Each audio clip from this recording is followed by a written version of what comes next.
So we have just witnessed an unexpurgated ceremonial welcome accorded to our distinguished invitees, officers of CMA, Sri Lanka and its council members. And in keeping with our customary practice at an event such as this, we will begin the formalities of our event with the lighting of the ceremonial oil lamp, for which we would like to invite our chief guest, His Excellency the High Commissioner of Canada in Sri Lanka, Mr. Eric Walsh, the keynote speaker, Dr. A.D. Luan Kodaratna, then Daniel Hu, the Consular Affairs Officer of the High Commission of Canada, Professor Lakshmana Arvata, President, Vice President, Mr. H.M. Kabanda, Council Member, Mr. Manil Jayasinghe. We also invite council members, Mr. Ruchira Pereira, Mr. E. Gajendran, Mr. Asangwa Vimalaratna, Ms. Sureka Katavala, Consultant Mr. Senaratna, Mr. Kosala Nisanayata, Ms. Madhumi Pereira Ginigadarge, Ms. Kanchana Gunasekara to light the lamp, please.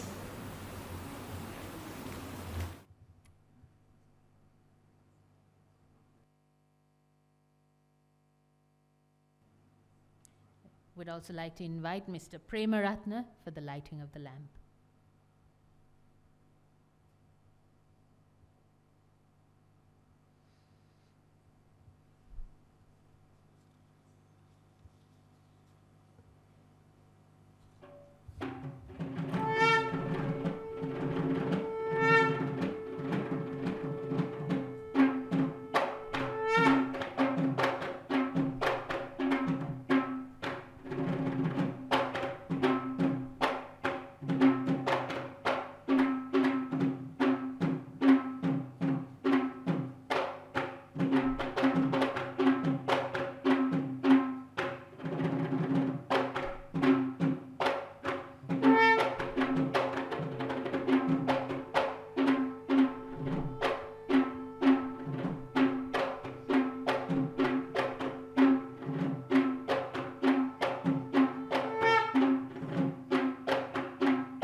With the ceremonial oil lamp duly illumined, we shall now proceed with yet another of our customary practices. That will be the playing of the national anthem of Sri Lanka, followed immediately thereafter by what is referred to as the theme song, or should we say the CMA.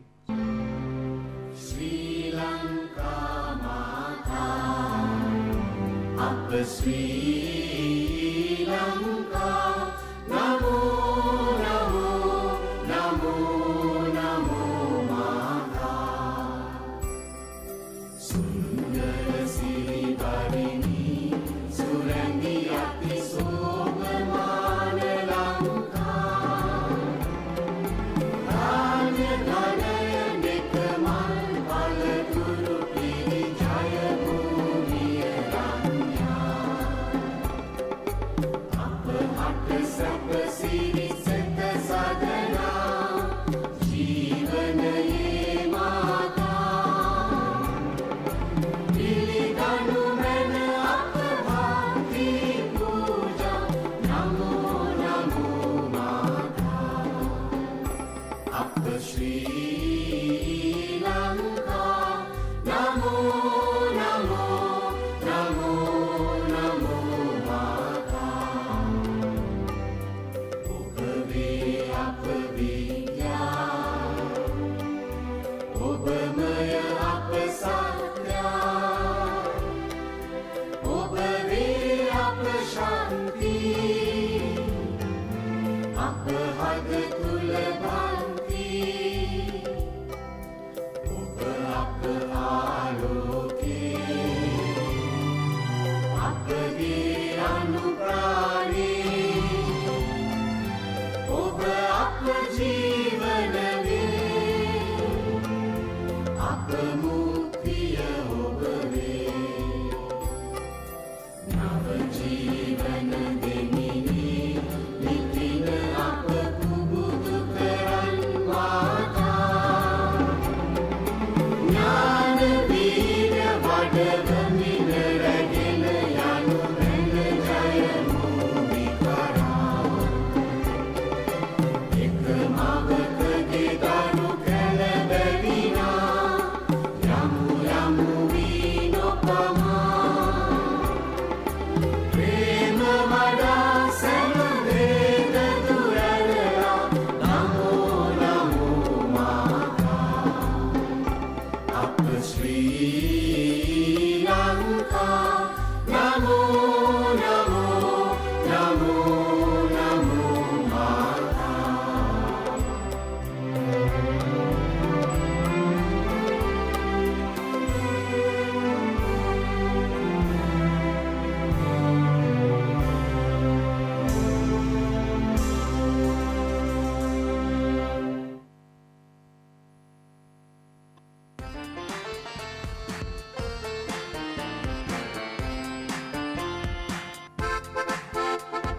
CMA Sri Lankawe Pramuka Terimai Navatakshnika Danumin Piripunvalova Dinamin Jaya Kanuva Karapiya Nagana Sada Kalamana Karana Ganakadikari Vishwaniketanayai CMA Sri Lankaவில் முதலிடம் பெறுதே அதிதொழில்நுட்பங்கள் கிடைக்கும் வென்றீர்கள் உலகத்தை வெற்றி பாதையில் தினமும் செல்வோம் முகமையாளர்களும் கணக்காளர்களும் உருவாகும் மத்தியஸ்தலம் CMA, the best in Sri Lanka, adopting international standards with technological advancement, the management accounting profession globally, recognized is full of excellence on the path to victory.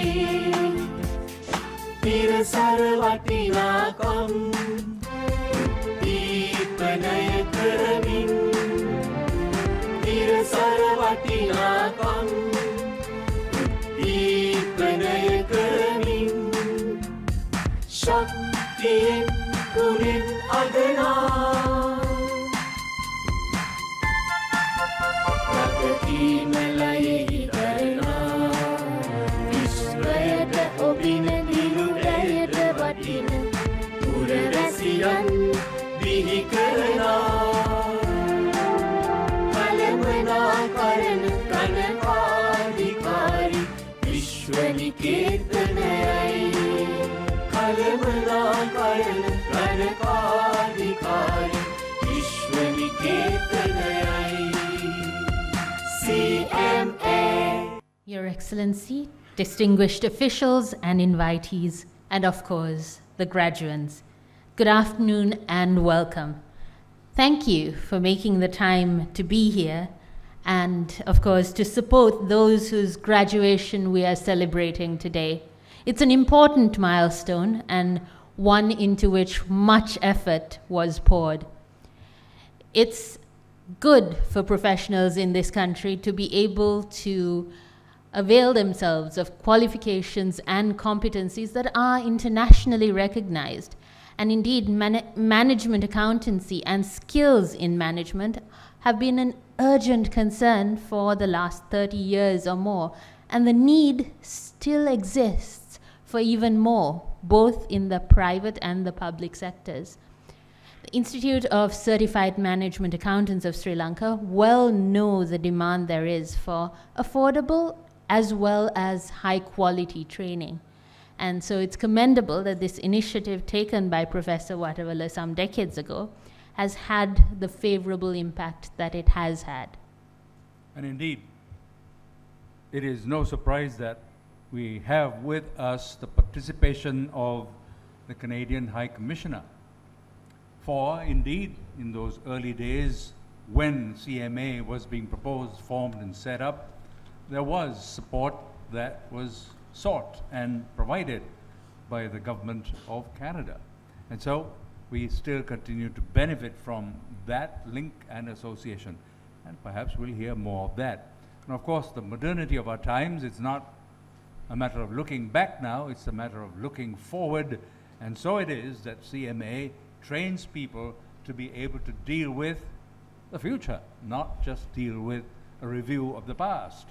So more on that as the evening progresses. And we trust you'll be of a mind to enjoy the program and, as my colleague said, applaud those that are deserving of such recognition. The official welcome will be addressed and presented to this audience by the incumbent Vice President of CMA Sri Lanka, himself a professional and a banker of no mean repute, and also has served at the international level in the South Asian Federation as well. But we are now delighted to have Mr. H.M. Hennayaka Bandara address this audience. Good afternoon to all of you. Our chief guest this afternoon, His Excellency Eric Waltz, Canadian High Commissioner in Sri Lanka and Maldives. Our keynote speaker, Dr. Nuwan Gunratna, Senior Lecturer, Department in Accounting, University of Sri Jayawardenepura. Founder President, Professor Lakshmana Watavala. Members of the Council, distinguished invitees, parents, members, all other certificate recipients, Chief Executive Officer and the staff of CMA, and ladies and gentlemen. It is with great pleasure I congratulate and extend my warm wishes to new associate members, prize winners, as well as the members who have been advanced to fellowship status of the Institute. At the same time, I congratulate those who have successfully completed the professional program and believe that all of you will obtain the relevant practical training to become members of the Institute within a short period of time. Accounting is an excellent platform to launch a career because of many opportunities that are available to professional accountants. It allows you to work in a diverse range of organizations, ranging from industry and commerce to professional services. When you are a management accountant, you should be able to address any issue within the scope of your education. You should be thorough with the entire spectrum of knowledge and skills expected of the curriculum. At the same time, you need to continue your professional development and keep yourself updated with new developments. More importantly, the image you project will protect the institute, that is CMA. With those remarks, on behalf of CMA, I would like to welcome Mr. Eric Walsh, Canadian High Commissioner in Sri Lanka and Maldives, for accepting our invitation to be the chief guest at this convocation of CMA. We greatly appreciate your presence and is a source of encouragement to all of us. We know that we had a very close link with the High Commissioner in Sri Lanka, even with your all predecessors, so we are happy to note that always we are getting the support that we require to implement our work program. Let me also welcome our keynote speaker, Dr. Nuwan Gunaratne, Senior Lecturer at the University of Sijawadanapura. Dr. Nuwan is a great support of CMA, and he was one of the most valued resource persons who developed the new syllabus of CMA, which will be implemented from this month onwards.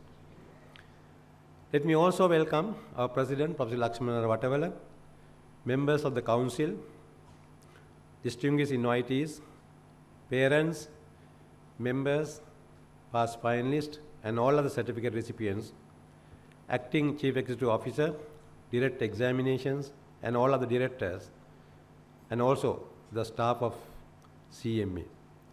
Your participation, encouragement, and support extended helped to organize this annual event successfully. I wish new members and all other certificate recipients all success in their future endeavors. Thank you all.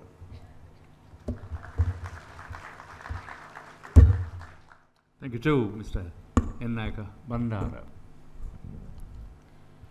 Our founder president of CMA Sri Lanka is a fellow institute of the Institute of Chartered Accountants, has been recognized internationally for leadership in the professional realm. He's held office also in Kappa and Safa and is recognized with a titular honor by the President of Sri Lanka for his contribution not only in the professional realm to the industry within the country, but also to the field of education. So we're pleased to have him now address the gathering. The founder president of CMA Sri Lanka, Professor Lakshman R. Vatavala. Good afternoon to all of you. Our chief guest today, His Excellency Eric Walsh, the High Commissioner for Canada in Sri Lanka and the Maldives. Our keynote speaker, Dr. Nuwan Gunaratne, the Senior Lecturer at the University of Sri Jayawardhanapura. Mr. Daniel Bood, the Counselor of Political and Trade of the High Commission of Canada to Sri Lanka and Maldives. Vice President, Mr. Hennayaka Bandara. Council members, CEO, Director Exams and other directors of CMA, the members who are receiving their certificates and awards today, ladies and gentlemen. I think this is a very important occasion to all of you who are present today. This is a day that you are going to be crowned as a professional. Your hard work that you have put during the last few years has given you a very important place in society. If you really look at professionals, Professionals are those who undertake a study program and also they undergo a practical training. In our case, it's 3 years. So this shows that those who obtain the membership of CMA are those who are ready, or what you call job ready, and will be snatched by the private and the public sector. This is indeed a very good indication for you, because I do not know whether you are going to work in Sri Lanka or whether you are going overseas.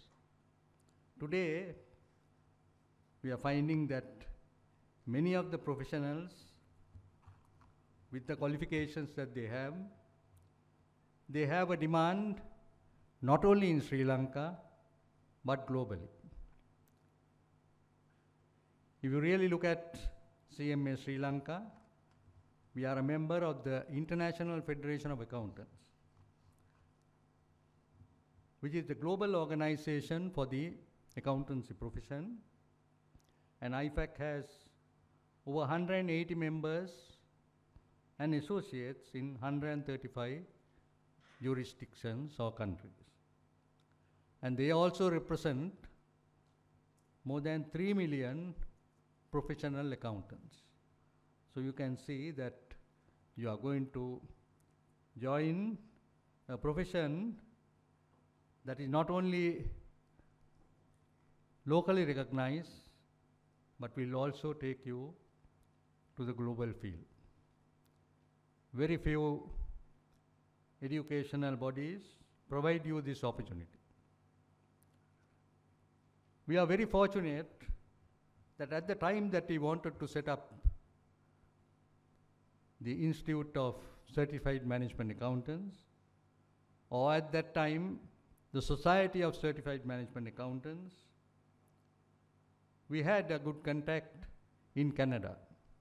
That was one of the leading professional bodies in the world, CMA Canada. As you know, at that time, in Sri Lanka, the management accounting profession was really dominated, or the only management accounting body that was allowing courses in Sri Lanka or conducting courses in Sri Lanka was CMA.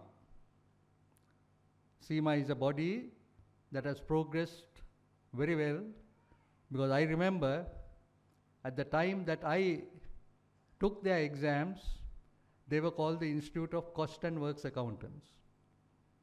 Then thereafter they became the Institute of Management Accountants, and then thereafter Chartered Management Accountants. So you can see the potential and the growth that is there for the management accounting profession. Similarly, in Sri Lanka, the Canadian government helped us. Because I remember the Minister of Trade at that time recommending or giving me a letter of recommendation to go and see the High Commissioner and recommending us for financial support from the Canadian government. Today, I think Excellency High Commissioner is here, and also our council is here.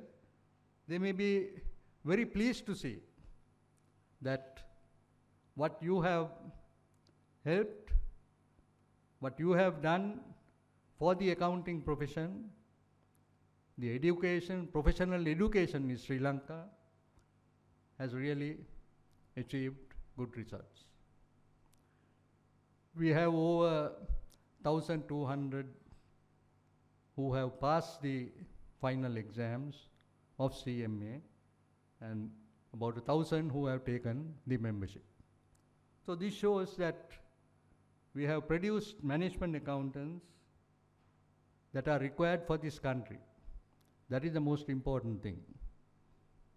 In fact, some of them at that time asked me, why don't you do the Canadian exam? But I told them that there are some important criteria that we need to fulfill. If it is a local body, we are developing the local professionals. We are giving everyone a chance by providing our education at an affordable cost. If you consider the foreign cost, maybe 1/10 of the cost. And also at that time I said, we are saving foreign exchange. And that is something that we now find that our setting up of this body has really done good for the country, because we are now in a crisis situation. So we are very happy that we have been able to do this, and I'm extremely happy that His Excellency has accepted our invitation to be the chief guest, because this is, I think, one of the major projects that you will be able to speak of, and also to see that this profession goes forward. But as you see, Sri Lanka is in a crisis situation, and especially they say it's an economic crisis, but as accountants we say that it is a financial crisis. I feel that if they had management accountants that are produced by our local bodies, recruited by the government, that they would have not fallen into this big problem. So they need professionals. Even at this stage, they have to do it. Because as you know, it is very difficult to get things done in the government. Even the cabinet of ministers do not have the power or powerless, because we had a cabinet decision made in 2014, and they said that the qualification of CMA Sri Lanka, which is approved by the parliament. Now you can see that we are a body incorporated by an act of parliament. It took 7 years after chasing behind them to get them to include, to recruit them as for the government accountancy service. So this is something that we really feel is hitting our country. We need to give the due place. It is not only the universities. They say government universities, but even the professional bodies, if you see, are not a model of our own private sector. When the Institute of Chartered Accountants was set up, the Ministry of Trade at that time, they had a commission. They set up a commission, and in 1959, the Institute of Chartered Accountants was formed. And I think it was a very wise decision the government took. Government said, we will give you support at the beginning. The Auditor General was there for 10 years. We will support you. But thereafter, you have to be self-financing, self-funding. So this, I think, is a principle that they forgot. They wanted to give everything free. As a result, we are now in this deep crisis. But professionals are the people who can really bring us out of this crisis. So you must remember that you should do your services to your motherland. I'm sure you can go abroad and get good jobs. Because I remember at the time that I qualified as a chartered accountant, there were 10 people who qualified. Now, of course, today we are having more than 80 who are getting the membership. And 9 of them went to the African countries. So I was the only person who was left here. But I'm happy that although I took the decision to stay back, I have been able to do something, not only for the profession, but also to the government and also to the state institutions. So there are many things that you can do, but today's situation is really something that is very much of concern to us. One of the most important things in our management accounting is, of course, on the management sphere, because that we find that the management is really very weak, and this is one of the reasons that management has not gone in the right direction. The other thing is accountability. The transparency. I was just speaking to His Excellency the High Commissioner. He was talking of these matters. If no one is accountable, I do not think anything will be done. Then, of course, the most important thing of ethics and integrity. We revised our syllabus. We have been continuously doing a special paper on, now this time, our revision of the syllabus at the final level on ethics and governance. Because this is very important. If you want to be a professional, if you want to do your job properly, then the honesty, integrity, and code of ethics are very important. Of course, the country has now passed the anti-corruption law. We need to see how it can be put into field action. And then the anti-corruption is very, very important, because these are areas where money is sucked and then the government is losing everything. Then the other area is, of course, as I mentioned, on the costing, where we need to see that we have lean costing. We have to all set an example, cut down our costs. We have to see that if we have to manage with what we have. I think in the budget speech, the President mentioned this, or the Finance Minister mentioned this.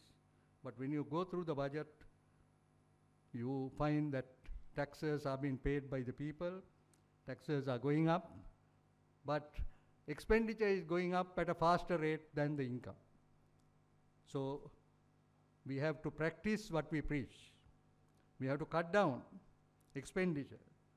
Although the International Federation, the IMF may lay down various rules and regulations, if we are unable to take the necessary action to follow these, and that is why the management accounting profession is very essential. Now, one of the new things that we introduced is the managerial and societal costing framework. The managerial costing, of course, looks at the excellence of enterprises, the value creation, and the profitability of business organization. But what is societal costing?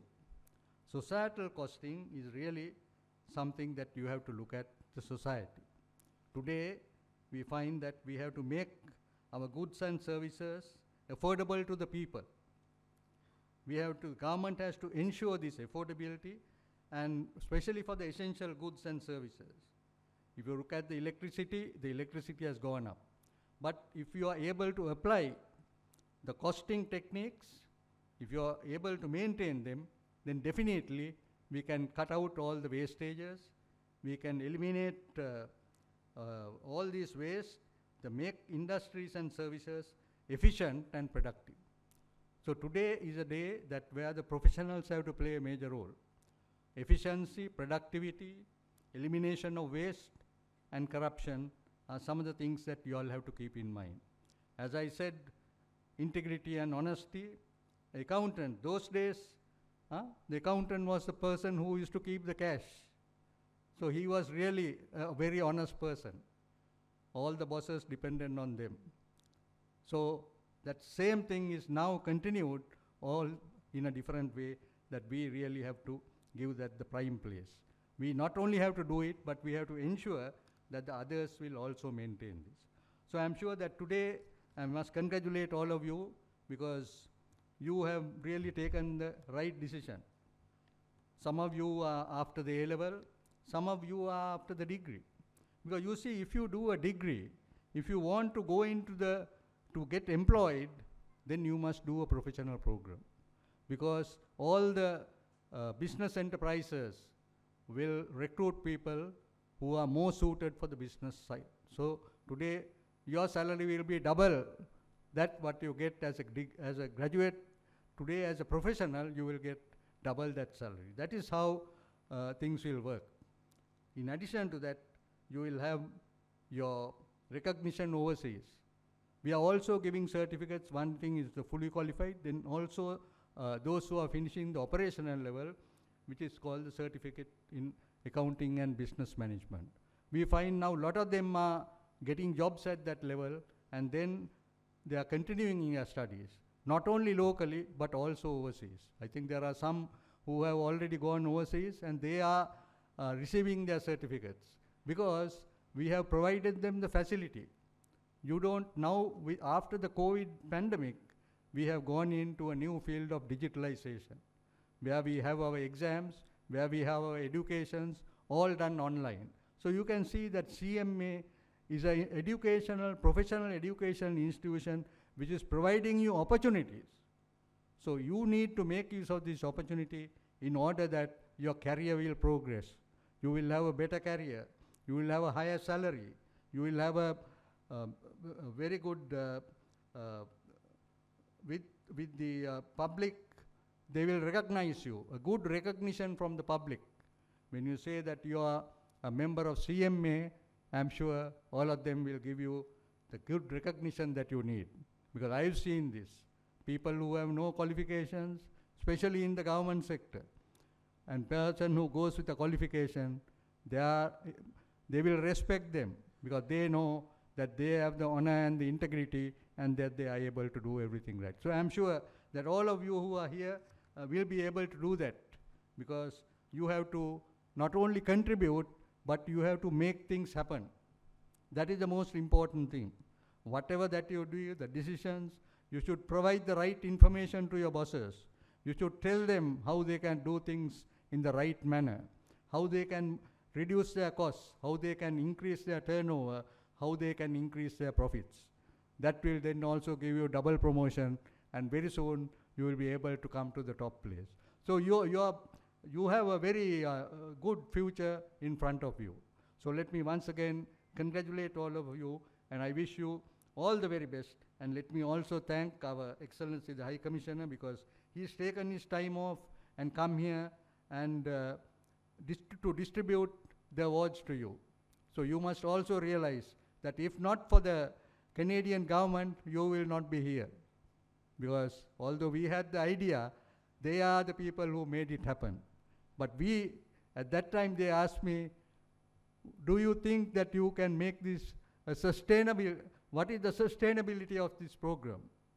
So I was able to tell them how it could be done, and of course, I founded the AAT and I told them how well they have done, and then they accepted it and they gave us the funding. So thank you very much. I think we now have to take this forward, and I just discussed with the High Commissioner of doing more, especially for the government sector, because Canada has a very good system for the public sector. So we need to get it and then train our young accountants to go into this sector and to do their part to the country. So I'm sure that His Excellency will help us. And I think Mr. Daniel Bood is here because he was there when we launched our history book. So I must thank him at that time. He was the acting High Commissioner Excellency at that time because the High Commissioner had just left. So Canada is always there to help us, but they want us to go in the right path. One of their favorite words is transparency. So I'm sure Excellency will explain these things. But let me thank you for all what you have done, and let me also thank our council members and also our Director Examinations and her staff, the Education Division and all the others who have really worked very hard to give you what you have received today. So I am sure that you will appreciate this, you will keep in touch with us, you will join our committees, you will make a contribution to the CMA in order that the others who are following this program will be able to progress and go up and be also members of CMA. Thank you and all the very best.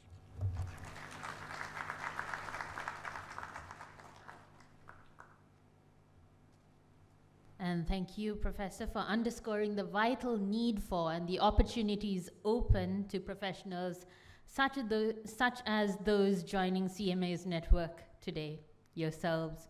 The future is yours to shape. Keynote is now to be sounded, and we have at this convocation a fellow of the Institute of Certified Management Accountants of Sri Lanka, certainly a member of the Chartered Institute of Management Accounting in the UK, and that's Dr. Nuwan Gunaratna, who read for his doctorate in corporate sustainability and sustainability accounting from Griffith University in Australia. He's also an alumnus of the Postgraduate Institute of Management in Sri Lanka, where he obtained his MBA as well as a degree in Business Administration, a degree from the University of Sri Jawaharlal. Now, his commitment to research excellence has garnered him over 15 prestigious national and international awards from institutions such as the University of Sri Jawatanapura, the Institute of Chartered Accountants of India, and Springer International, and recently was awarded 3 presidential awards for scientific research. Now, Dr. Gunaratna is a senior lecturer in the Department of Accounting at the University of Sri Jawatanapura, Sri Lanka. Dr. Gunaratna has lent his expertise as a consultant in various projects which encompass education, waste management, and sustainable agriculture. One area in particular was a project funded by DFAT and UNESCO Australia focused on enhancing the sustainability of tea smallholders in Sri Lanka. He is a published author and co-author of more than 60 national and international publications across diverse domains, including sustainability accounting, corporate sustainability, waste management, and accounting education. He has also been granted a research grant from the University of Saskatchewan, Canada. His keynote looks to the future, encompassing the topics of sustainability and digitalization, all very important ideas for the professionals of the future. So we welcome to the stage now for the keynote, Dr. Nuwan Gunaratna. His Excellency, the Canadian High Commissioner, the distinguished invitees, CMA Council members, proud family members, also the accomplished CMAs, ladies and gentlemen. So it gives me great pleasure to stand before you as a keynote speaker for this momentous occasion. I'm sure that this day marks the achievement of your hard work over many years, especially during pandemic as well. So before I delve into my topic on sustainability and digitalization, let me take this opportunity to congratulate all of you for your hard work, commitment, and dedication. So it is these characteristics that have brought you here. I'm sure that today marks a new chapter in your professional development. It's not only the celebration of your professional accomplishment, but it's a recognition of your ability to change the future of management accounting of this country and in this region, as Professor Vatawala mentioned. So when you enter the job market or when you operate in the job market, I'm sure you are keen to know what sort of prospects are there and what sort of changes are there in the job market. Well, when you look at the Future of Jobs report issued by the World Economic Forum in 2023, it highlights 3 key drivers of job change. There is green transition, there is technology, and also economic outlook. So when you look at the economic transition, when you look at the green transition, it's going to create new jobs in different arenas. And when you look at the technology, yes, it's going to increase the job opportunities. At the same time, it's going to reduce certain jobs in certain sectors and certain industries. And when you look at the economic outlook, coupled with uncertainty and geopolitical tensions, there will be a negative impact on the future of job market. Well, if you go into the details of the mega trends that are driving the business transformation, you will see that technology, then digital access, then also there is ESG, then investments in green transition, then also increased customer demand for social and environmental performance, then climate change investments. So these are the mega trends that will transform the future of business. Well, the time is opportune for us to discuss sustainability and digitalization.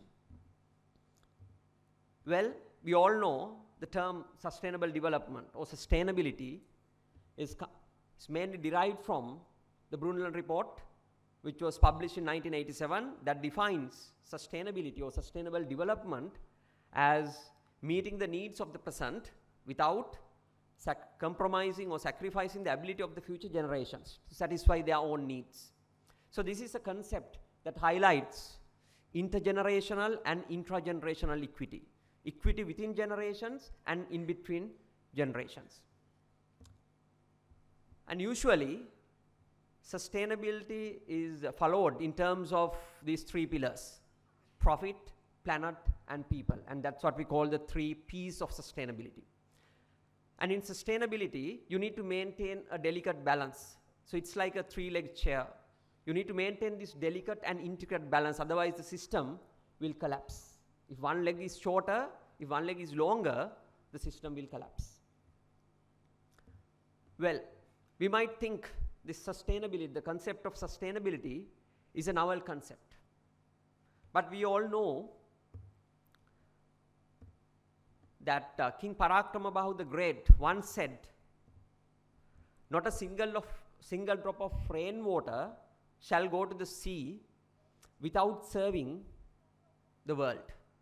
He specifically used the term lokopakarayan torava, the world.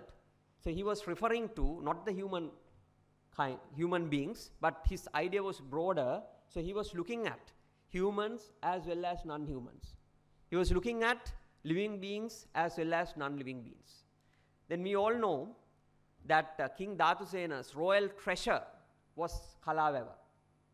So that these examples show that ancient leaders, the forefathers of this country, had this sustainability thinking, integrated thinking.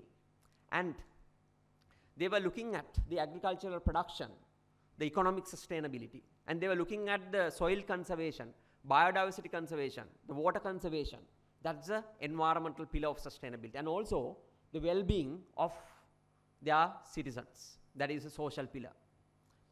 So if you look at the ancient hydraulic civilization of this country, it's a perfect embodiment of sustainability and how they built resilient for climate change and for adverse effects. And by building a cascade system of this nature, they were able to build resilience, and also they were able to build resistance for a whole new set of civilization that thrived for more than a millennia.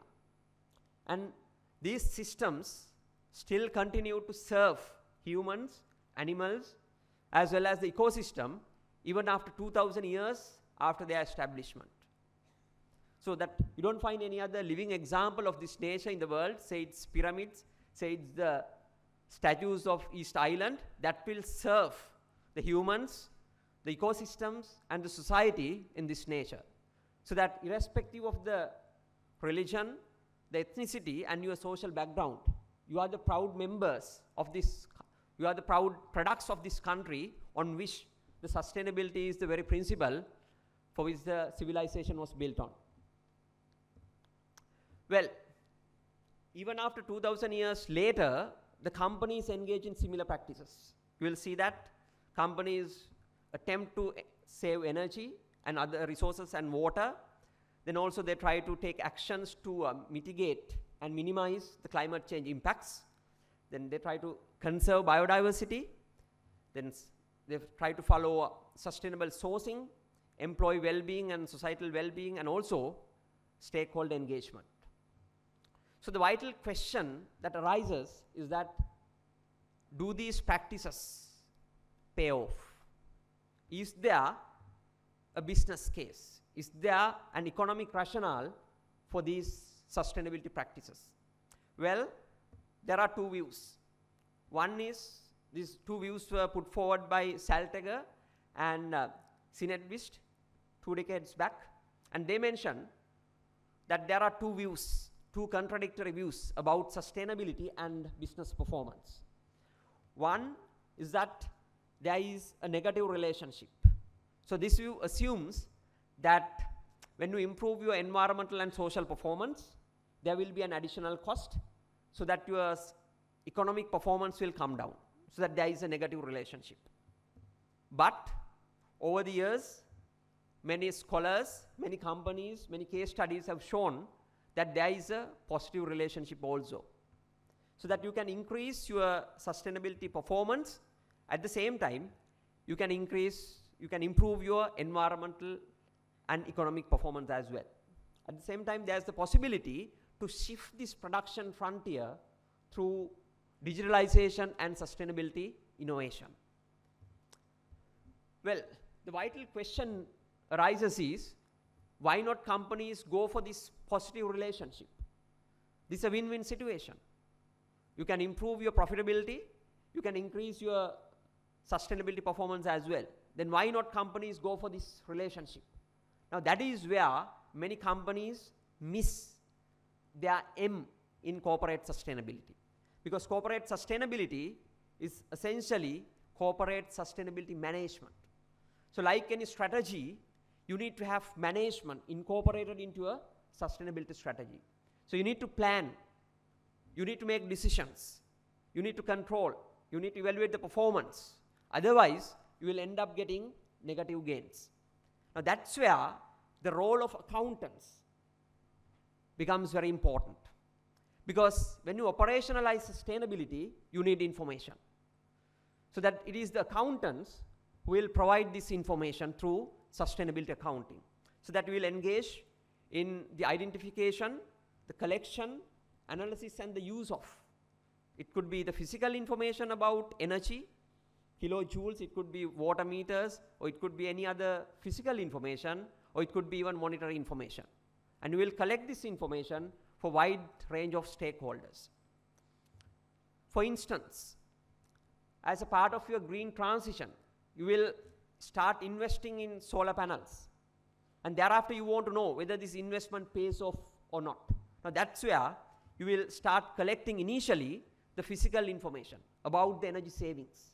And once you have this physical information, you will assign a monetary value by multiplying them through the electricity rates, so that you will have monthly electricity savings from which you can prepare your budgets, you can set your KPIs, then you can do pricing, and you can go for even performance evaluation. So that's how the accountants will play a crucial role in sustainability. And as a part of that, you will do reporting. So this is how companies in Sri Lanka report on sustainability. And here you will see that how they report on energy, then greenhouse gas emissions, water withdrawals, then waste using physical and monetary measures. Well, the sustainability journey of any organization, it's not automatic. It takes time. It's an evolutionary journey. It's an evolutionary journey that will take place from initially an reactive stage and then to preventive and to proactive stages. So initially you will follow certain sustainability strategies because you have the government pressure, or you may have head office pressure, or you have the stakeholder pressure. But over the years, you will develop a proactive strategy where your competitive advantage is built on sustainability. And there will be certain critical success factors that should be in place, especially the top management commitment, your sustainability culture, then supply chain integration are some of the key critical factors for your sustainability journey. At the same time, there should be digital tools and technologies that will support, that will enable your sustainability journey. So that you have lots of digital tools and technologies like IoT, blockchain, AI, big data analytics, then cloud computing, which will support your sustainability strategies in your organization. Well, according to Conua website, these are the top 7 applications of environmental sustainability in terms of IoT. Especially in a room like this, I'm sure that you would have felt sometimes the temperature is too high or too low. But if IoT sensors can be used, they will regulate the temperature based on the occupancy, the time of the day, and many other factors, so that you will be able to save energy through these technological developments. So when you integrate sustainability and digitalization into your strategies, there will be a host of benefits that will come from economic, social, and environmental aspects. For instance, as Professor Watavala mentioned, you can save resources, then you can reduce cost, you can minimize waste. Then in the environmental front, you will be able to reduce your ecological footprint, and you will be able to build more sustainable and resilient supply chains. Then in the social front, you will be able to reach broader markets, connect with socially conscious stakeholders. For instance, recently, bookings.com, they initiated this travel sustainable program because they identified that more than 75% of the consumers or the guests are looking to reduce their environmental footprint. So that they introduce this travel sustainable program where every property listed will have a star rating for their sustainability practices. So that this doesn't mean that every consumer or every guest will be willing to pay you a higher price for your sustainability practices. You need to achieve sustainability while reducing cost. Now that is where these digital tools will enable you to reduce your cost, reduce your wastage, and minimize waste. Well, now let me once again turn back to the Future of Jobs report. Here they have listed 10 fastest growing and fastest declining jobs. Unfortunately, accounting, bookkeeping, and payroll clerks is one of the top 10 declining jobs. But there's a bright story. That is US Bureau of Labor Statistics. They predict that the jobs for accountants and auditors are projected to grow by 4% for the next decade. Then UN News and World Report, they have identified that accountants as number 13 in its list of best business jobs in 2021. So does it pose a contradiction? Because one report says that the jobs will come down, accountants related jobs will come down, but another article says that one of the evidences provide you that there will be more job opportunities. So well, if you interpret the bottom line, you will understand the reality. It is that you need accountants, you need finance professionals who are not financial experts. We need accountants who are business consultants. We need accountants who are strategic business partners. And these are the top skills that are demanded for 2027. So that you can see these are all advanced skills. Analytical thinking and creative thinking, AI and big data, leadership and social influence, resilience, curiosity, and lifelong learning. So these are the skills that you need to inculcate to be successful in the future job market. So let me take a moment to see what CMA has done in their new syllabus. So the new syllabus introduced in 2023 is built on the philosophy that equipping the future accountants. So that it has three main principles: digitally driven accountants, then digitally enabled accountants, then value driven accountants, and solution savvy accountants. So that the new syllabus has sustainability in the forefront in the area of management accounting. Also, you will see that digital business, then again governance, ethics, those areas, and also there's a new set of skill pillar focusing on digital skills of the future accountants.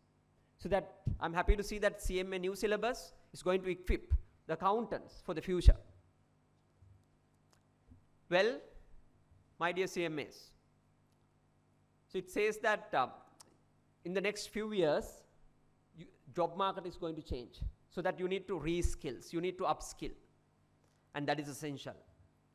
And what is essential is that you need to engage in CANI, constant and never-ending improvement, even after your graduation.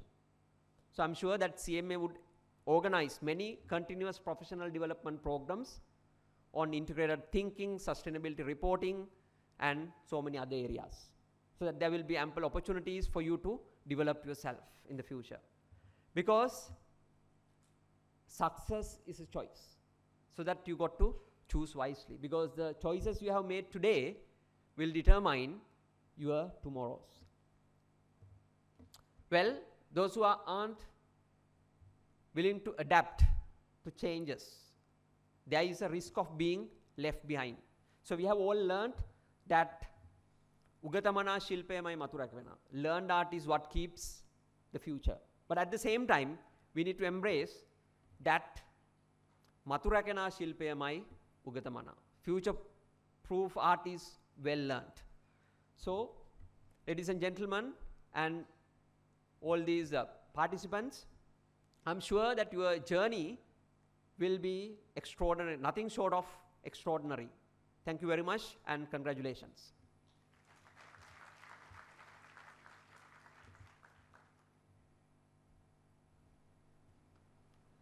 Thank you too. Listening to our keynote speaker, a phrase very quickly wafted through my mind. Haravat dana mutu kam. That's what it was. And so, who needs accountants? Well, we understood now it's not just accountants, but managers. So those two are intertwined, and that's where you said the future proofing exists. How wonderful. Thank you again. Thank you. Now, our chief guest is an alumnus of McGill University, and his particular area of interest is political science. He's been with the Department of Foreign Affairs and International Trade since 1995, and during his time at headquarters, he served as the Director General for North America, the Director of North Asia, Coordinator for Middle East and North Africa as well. And he served in positions overseas, including Ankara, Turkey, Romania, and in Geneva, Switzerland. He has served as Minister and Deputy Head of Mission in Berlin, as well as Ambassador in Seoul, the Republic of Korea, before serving in Colombo. We're delighted to have him on stage now for the Chief Guest's address.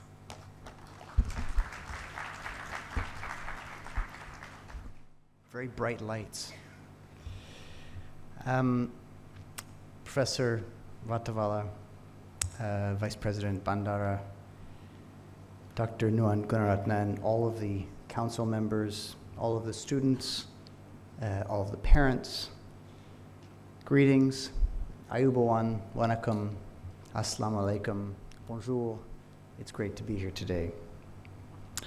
Actually, it's really an honor for me to be here. I really appreciate the invitation to this momentous occasion. I consider it momentous because this is celebrating your achievements and recognizing the great potential that resides within each one of you, each one of the graduates.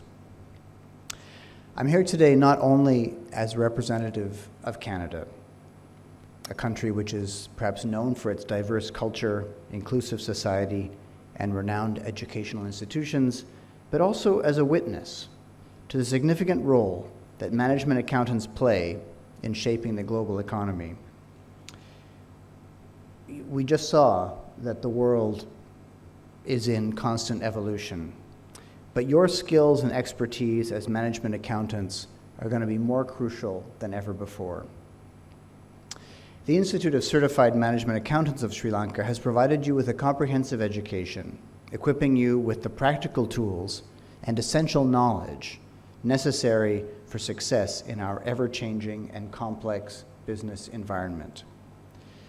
The skills you have acquired, including with respect to financial analysis, strategic decision-making, risk management, and leadership, will be your foundation as you navigate through your professional challenges that lie ahead. And today's world demands more than just technical competence. It requires ethical leaders who prioritize sustainability, fairness, and inclusiveness in their decision-making. As management accountants, you have a unique responsibility to be the guardians of these principles. You are not just numbers-driven professionals. You are trusted advisors who contribute to the growth and ethical practices of the organizations and communities that you'll belong to. Professional accountants, in a certain sense, are the interpreters. You're able to understand and tell the story behind the numbers. It is this ability that makes your work so important, particularly in countries such as Sri Lanka, which is in the process of rebuilding the economy. Practitioners in your profession have valuable insights into issues around management quality, economic trends and their effects on organizations, issues around sustainability, business integration, and corruption. Corruption is a major challenge all over the globe, in both the public and the private sector. It takes on so many forms, some of which may seem innocuous or unavoidable, preferential treatment, a little bribe. But corruption is never innocuous. Corruption benefits the few, while the rest of us pay a significant price.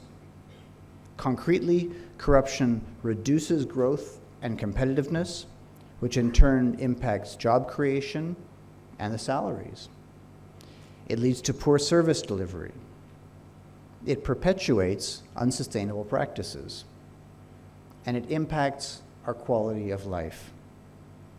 It widens inequalities because the poor and most vulnerable among us bear the highest cost.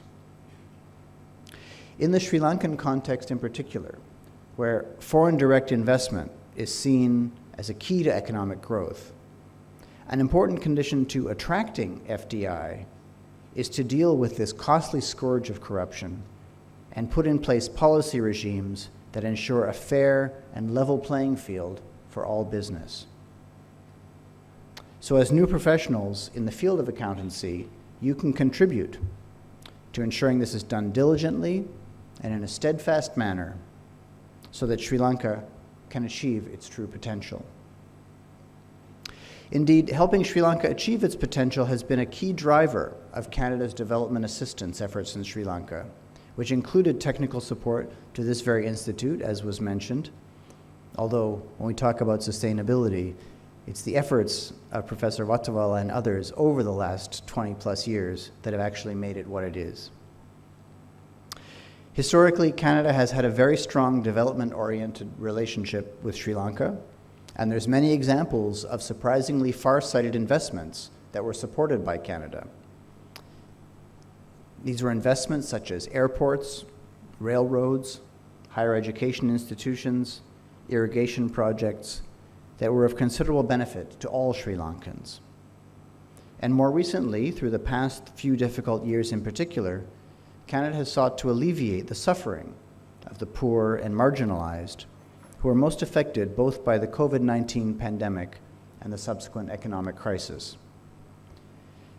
Canada has also been a long-standing supporter of Sri Lanka's efforts towards national peace and reconciliation, so that the benefits of its diverse population can be brought to bear in creating the prosperous, peaceful, and inclusive society that most Sri Lankans seem to want.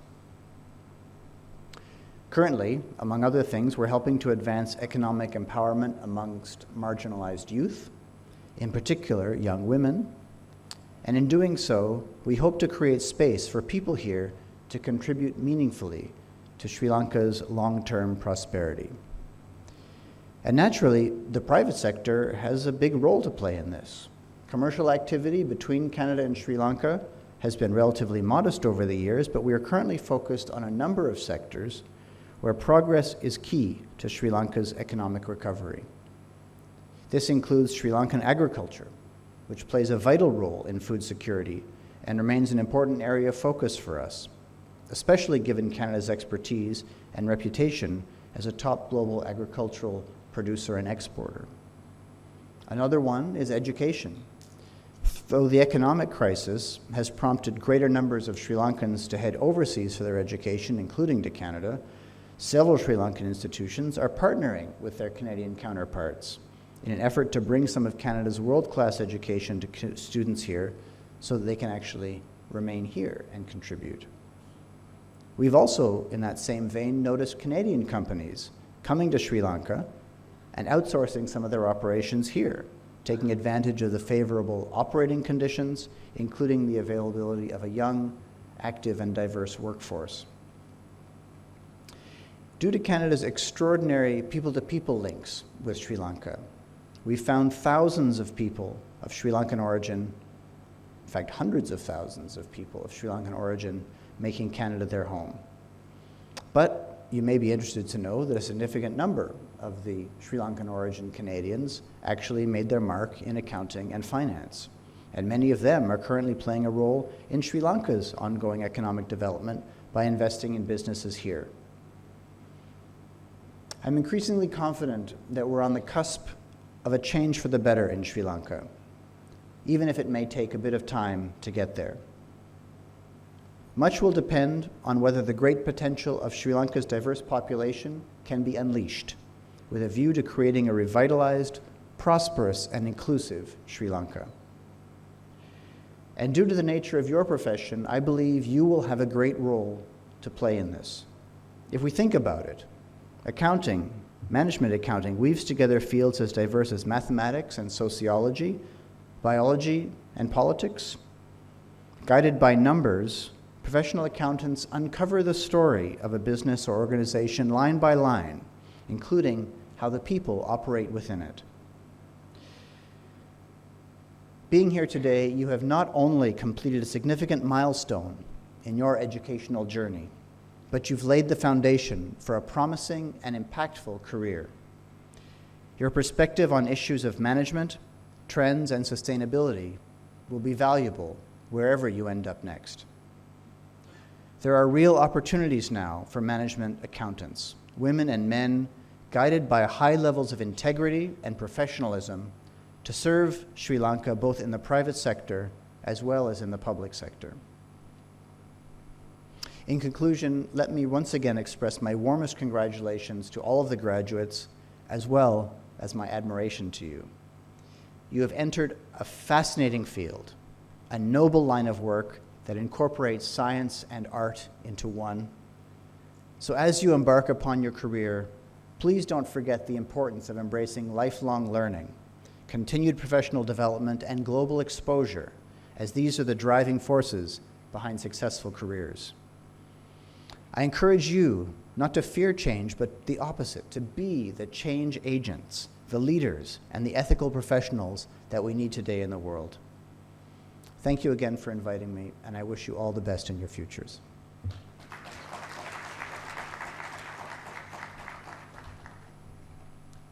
Thank you very much, High Commissioner, for your endorsement of the program that is being conducted or has been, and for the positivism that accompanied it. Thank you. Now it's time to recognize those that have achieved, qualified, whatever the word is.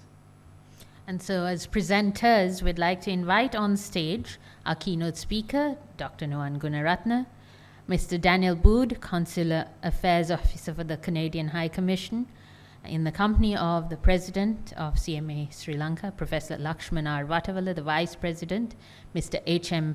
Hennayaka Bandara, Mr. P. Gajendran, Ms. Sureka Katavala, and Mr. Manil Jayasinghe, Council members.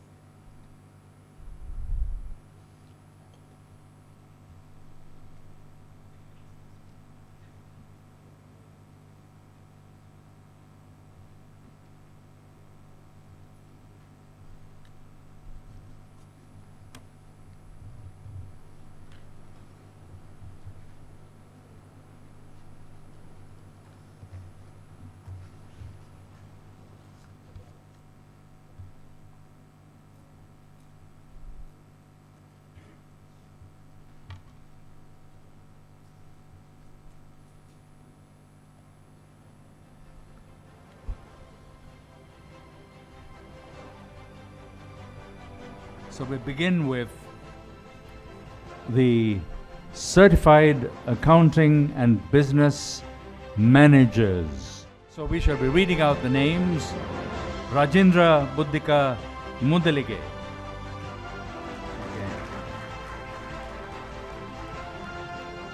Followed by Chaminda Pereira.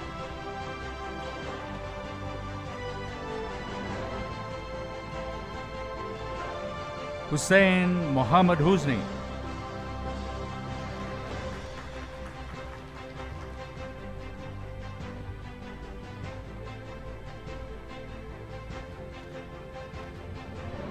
DSD Dhammaratna.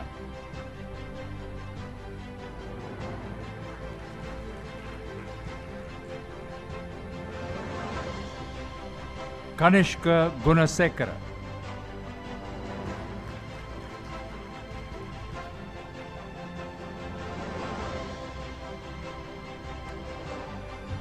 Kaushalya Kumarasiri.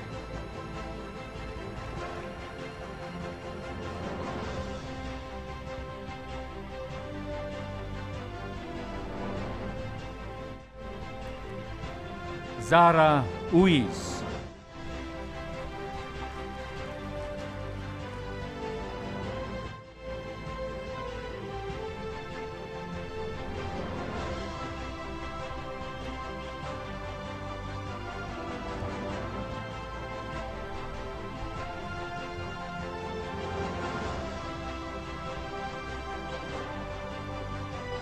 Tuan Ajmer Haji,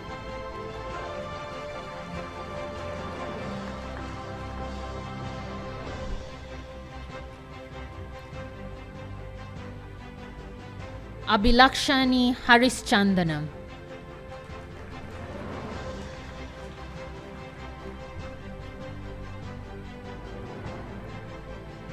Sewandi Pereira,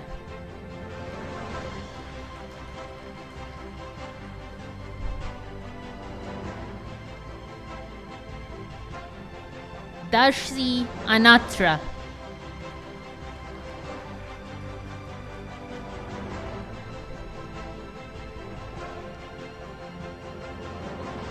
Dilshan Pereira,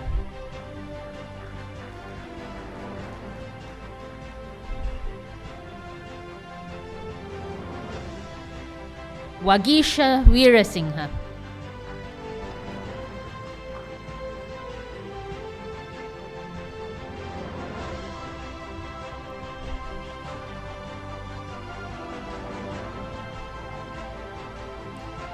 Balasuryam Dishani Deepika,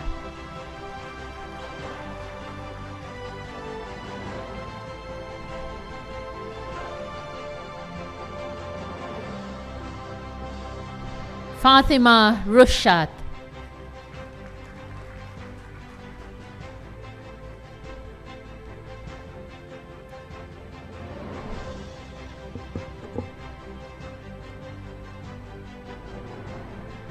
Jarit Ahmed,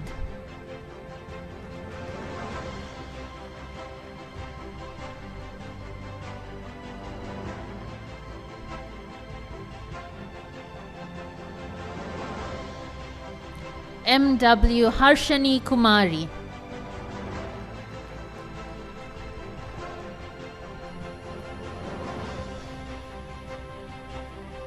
Midulakshana Yogaraja,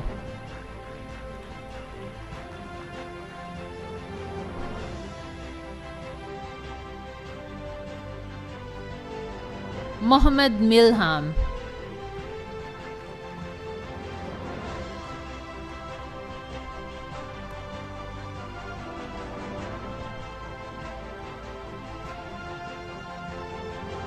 Harushi Sandunika,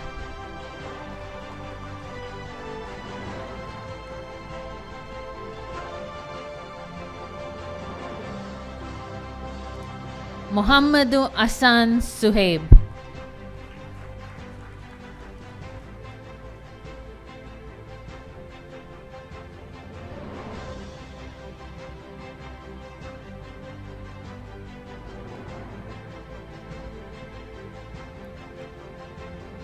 Fatima Jezla,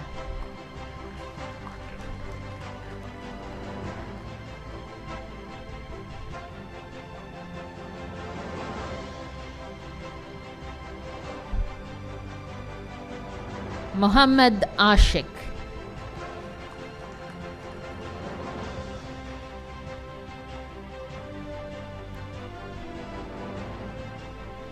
Sarifuddin Mamun Rasid,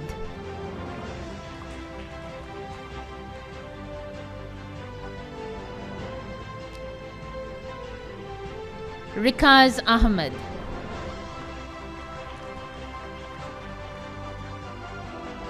Shazan Abdul Shakur,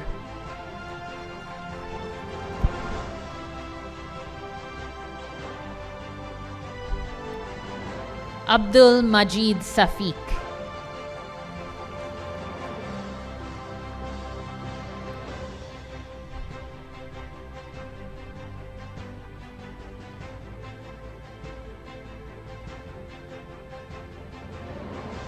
Rumesh Sanjeeva,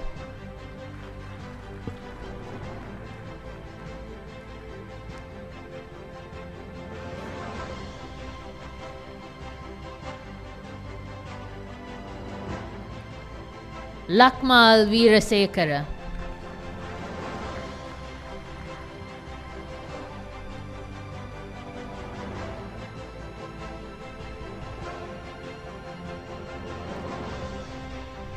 Lakmali Pereira,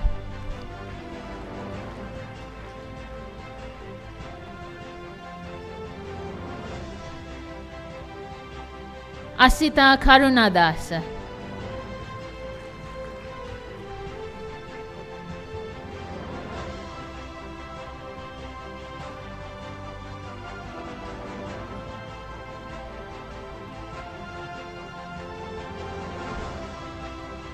Dilakshana Sudhakar.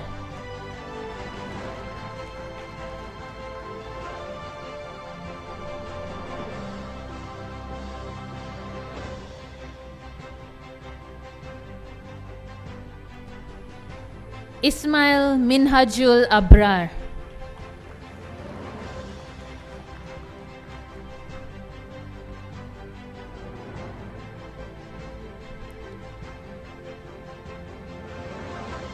Lanka Naomi.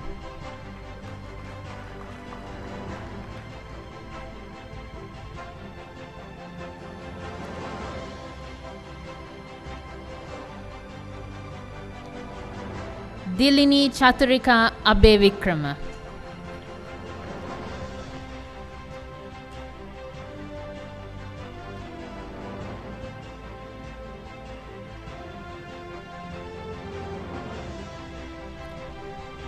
Ayub Asim.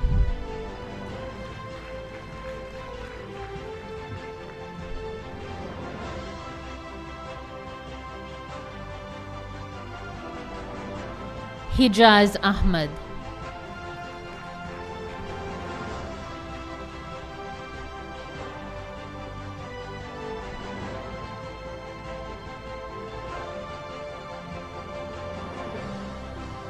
Intiran Winson.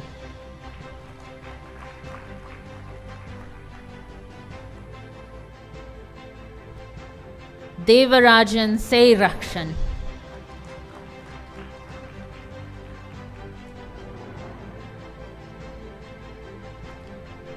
Buddhika Dhananjaya Pereira.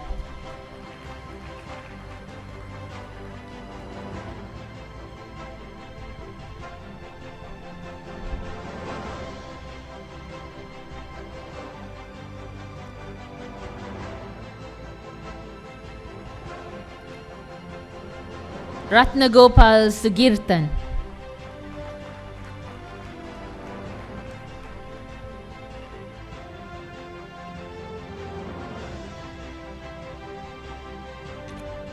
And Ahmad Asman.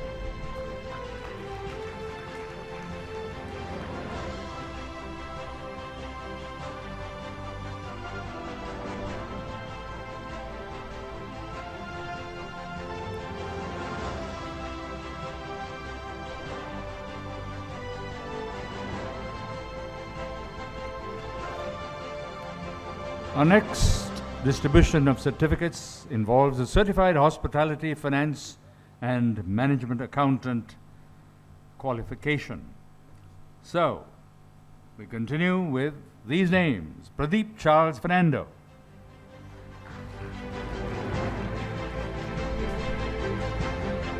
Danushka Nadun Kumara Tilaka,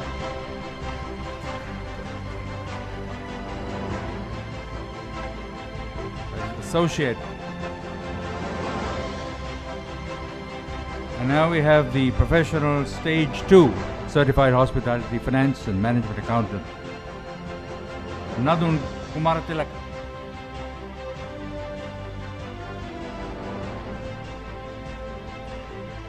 Right, that's done.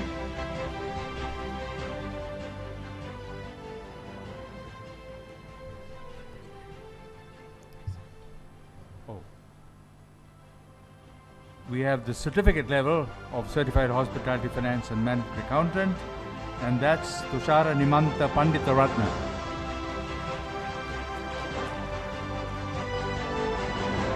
And diploma level 1 of the CHFMA diploma level, Raghupati Muralidharan.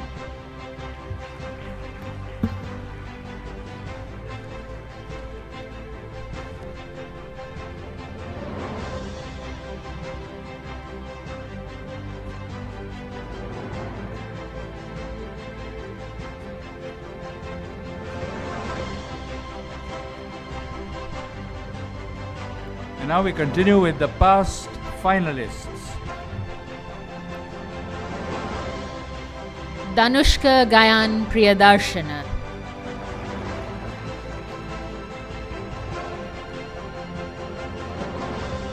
Hansamali Chandrasekhara.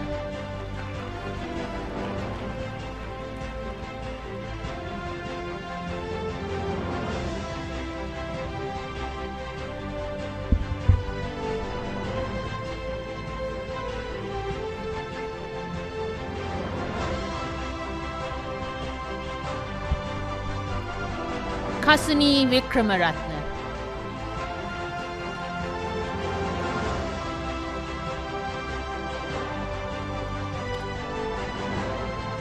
Mahela Bandara.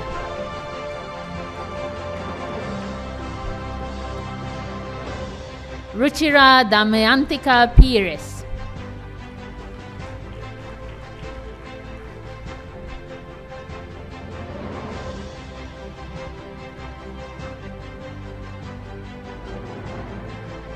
Ramona Seniviratna.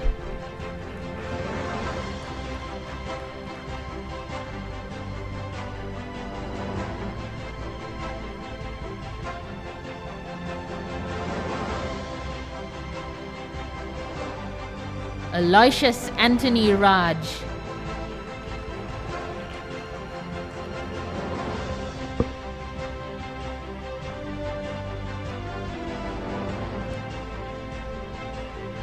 Yacinta Rasanjana.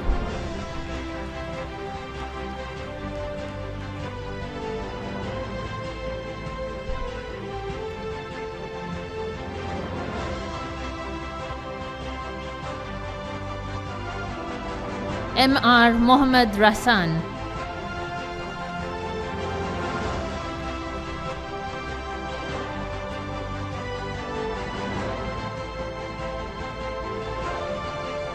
Vasana Sewandi Pereira.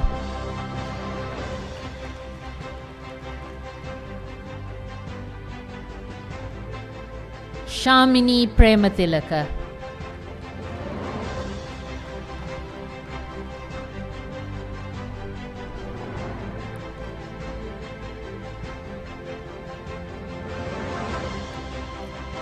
Ashfaq Ahmed.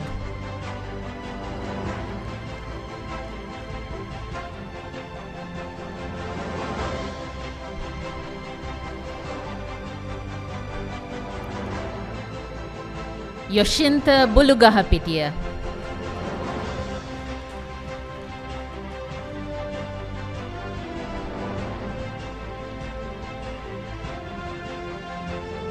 Ahmed Mahdi.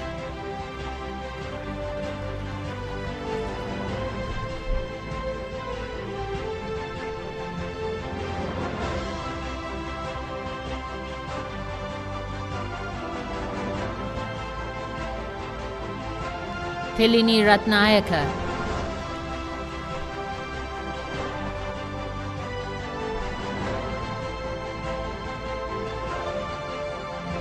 Potupitia Acharige Sudeshika.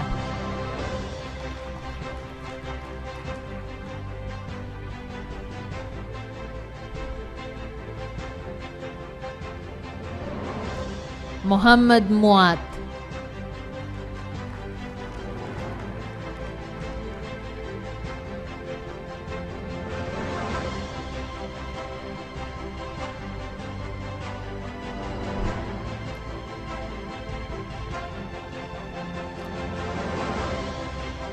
Lechumanan Sadurshana.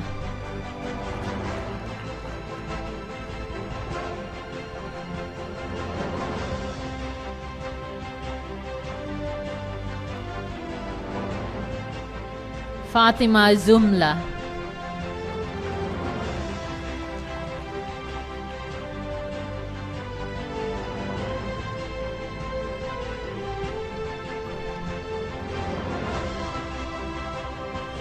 Fatima Hafsa.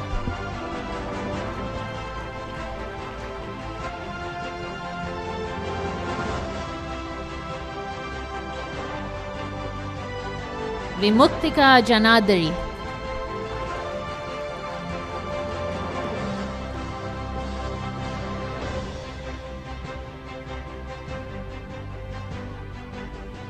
Desika Prabodhani,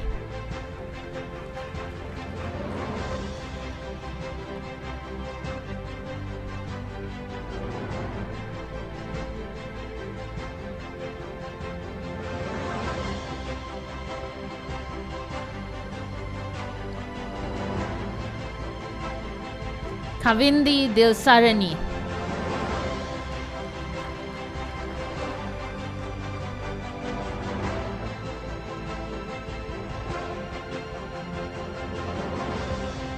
Dilan Madhuranga Suravira,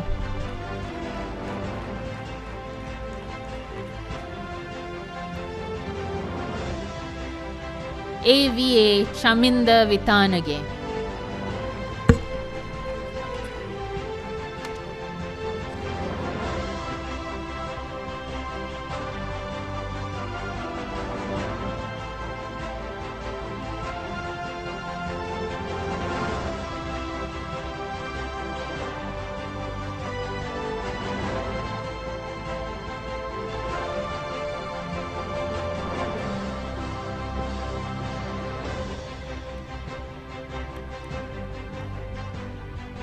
Now, as we prepare to move to our next, which is the Associate Management Accountant, we have a slight change of presenter. So we'd like to say thank you very much to Dr. Nuwan Gunaratna and Mr. Daniel Bood, who will invite to resume their seats, and also Mr. P. Gajendran, Sureka Katavala, and we didn't have Manil, so right. And the others remain and will be joined now by His Excellency Eric Walsh, our Commissioner for Canada, and we would also like to invite Mr. Asanga Vimalaratna and Mr. Ruchira Pereira also on stage. So as we said, the Associate Management Account, Amali Iresha Vijay Surya, Shahnaz Banu,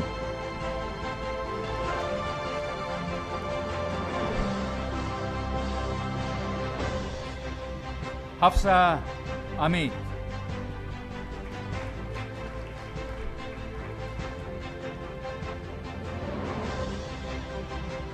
Iresha Dilrukshi,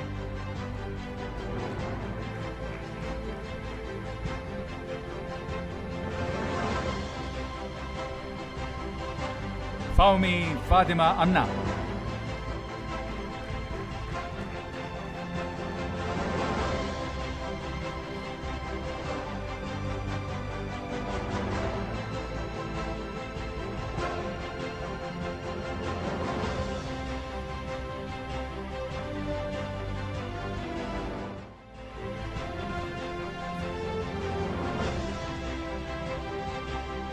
Ubaidullah Salah. We would also like to invite Kosala, please, to come up on stage. Thank you.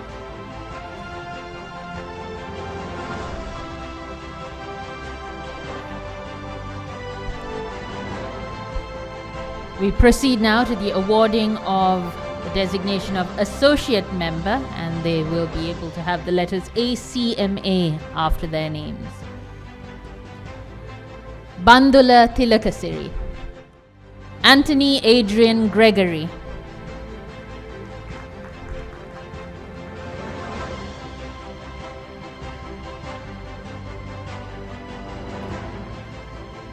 Susil Prasanna Kaluarachi,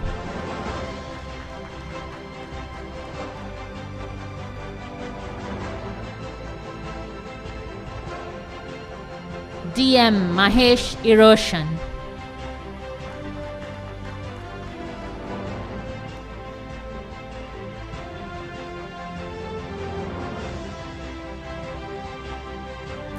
Ayodhya Nishadi Veerasinghe,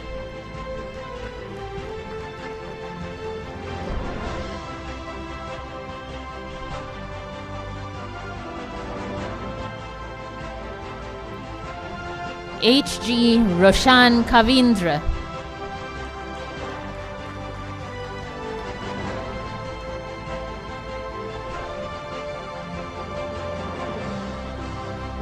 Kalpana Vijayvardhana,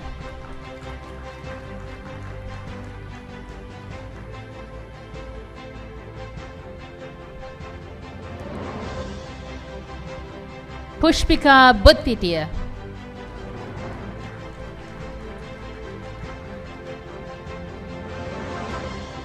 Mohammad Falil Fauzan.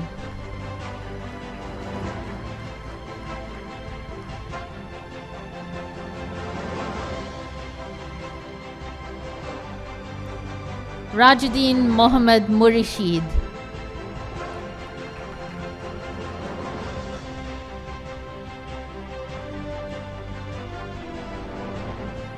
Hamid Muhammad.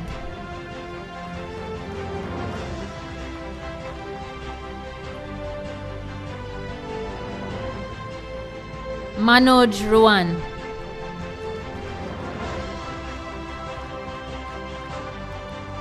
Indika Disanayaka.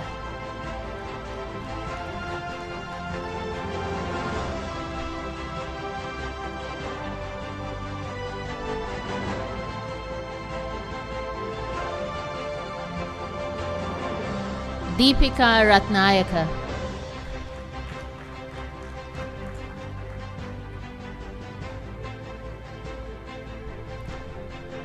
Kumari Herat.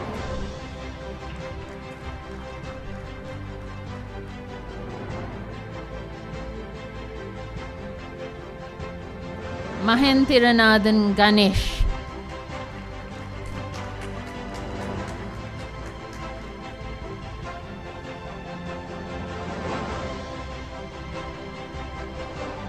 Gayani Pereira.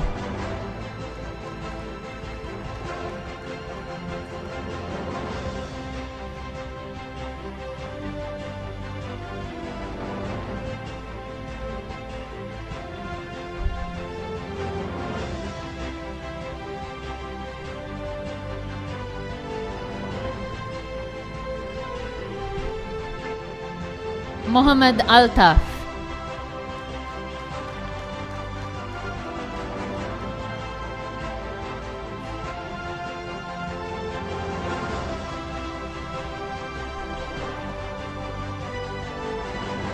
Rajapongalan Nidarshan.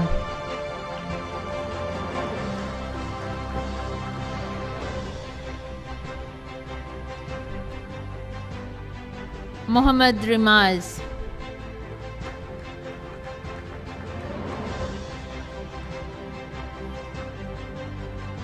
Hassan Vijayavardhana.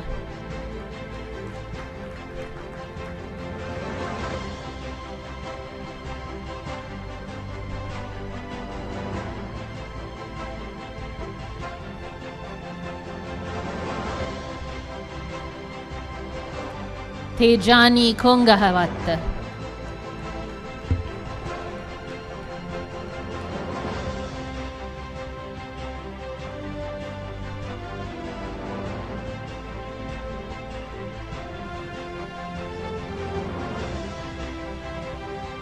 Yasit Walpola.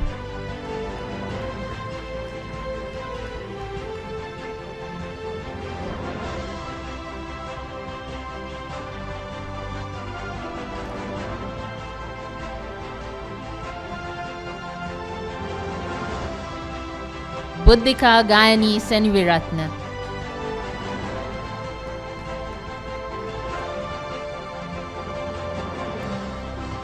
W.H. Shehan Nilesh.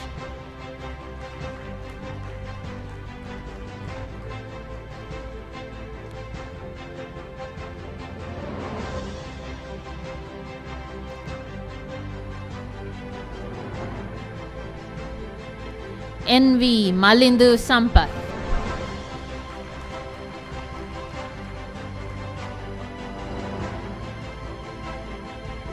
Nuan Malinda Gamachi.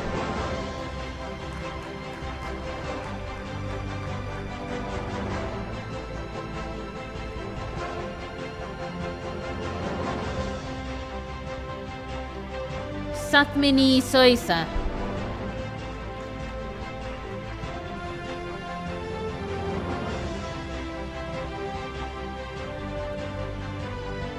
And Mohammed Nauzad.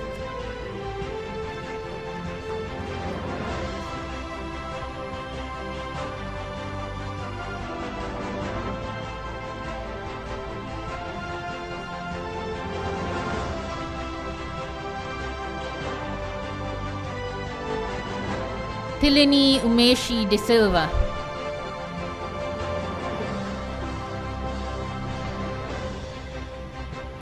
Kushanti Jayakodi,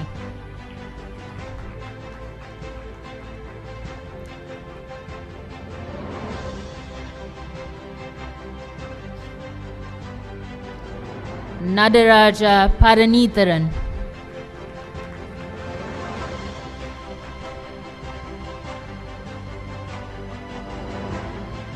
Angelo Vinodhan Arasaratnam,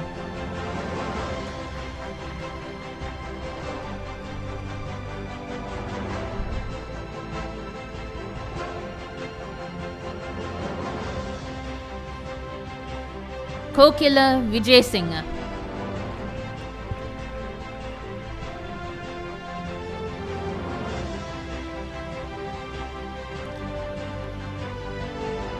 Sachinta Vitanage,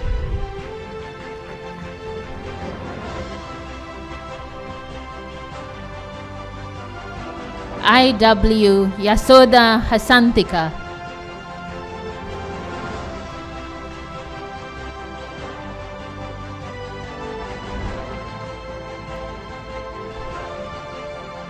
Tuan Usman,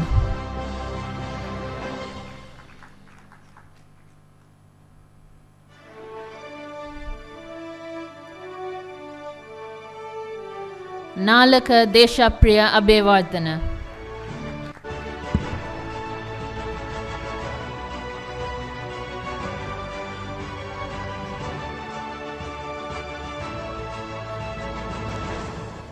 Naganathan Navaseelan,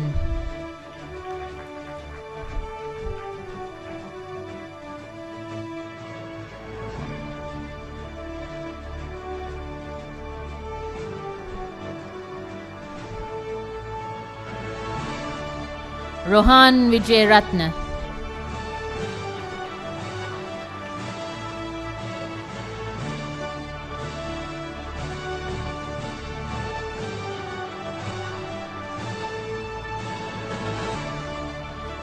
Salia Somaratna,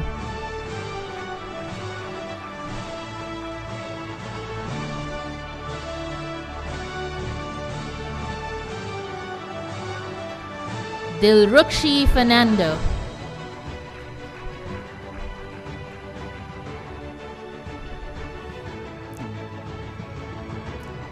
Ranmini Lakshani,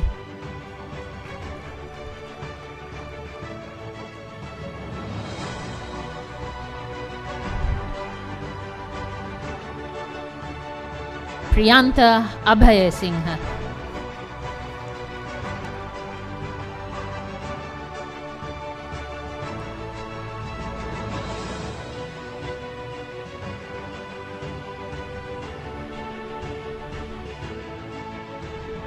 Moksha Sasanti,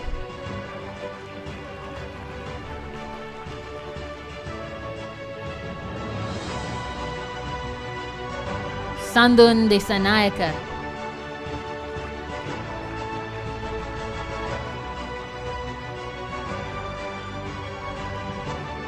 Kamal Pires,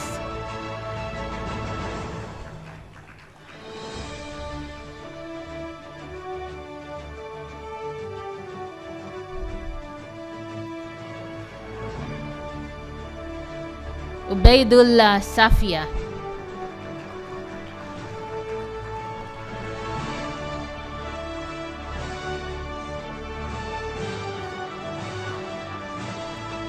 Aruna Jayasingha,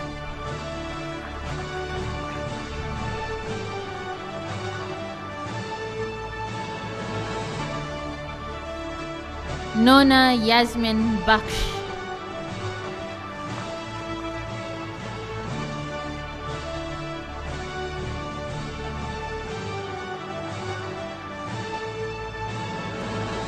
Fauzdin Mohammad Ishaq,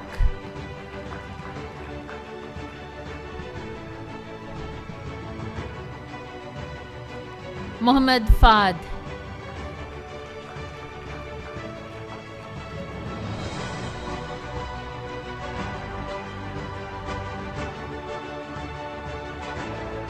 Abdul Ghafoor Alim Rus,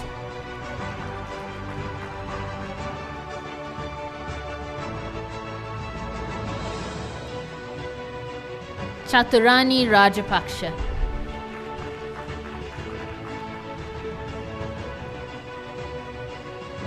Nilanka Vijay Sirivartana,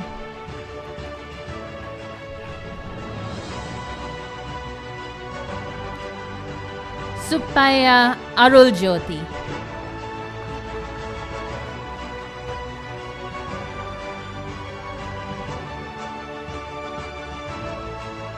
Dinuka Kodikara,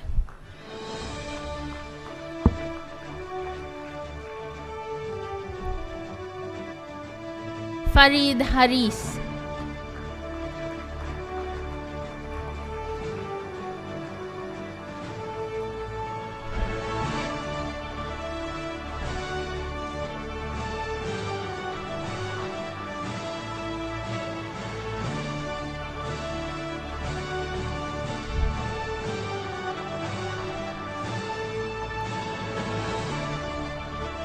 Rajalakshmi Jacinta Pakyanathan,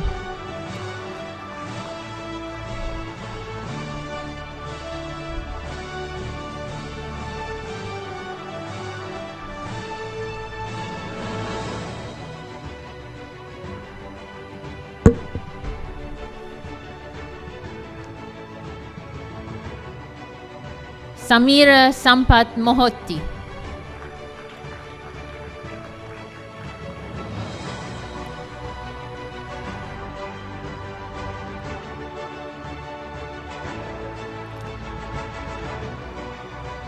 A.M. Gimhani Madhushika,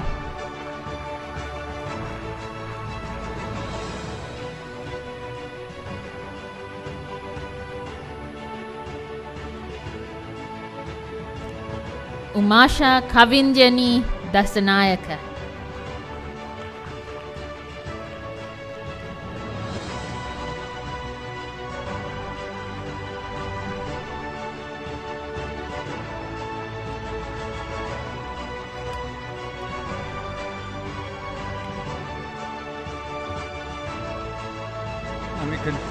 We shall be continuing now with fellow members of the Institute of Certified Management Accountants of Sri Lanka. The fellow, Vardaraja Sivhasini.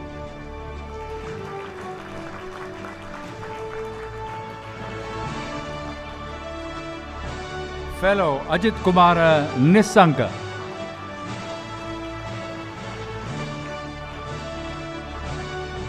Fellow, Kapila Wickramasinghe.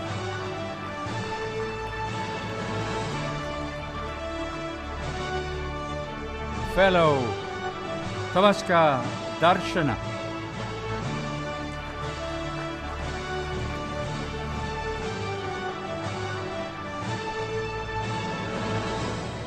Fellow, Kasun Gayan Maya Dunne.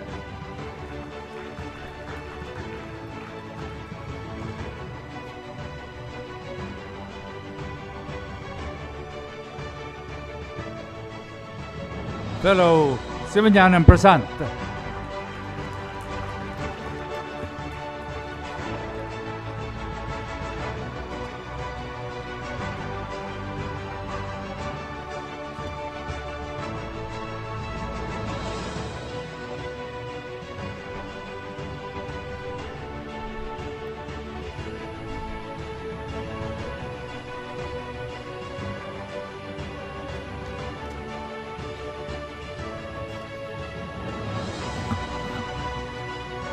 Congratulations. And so for the next set of awards, we have a slight change in our lineup of presenters.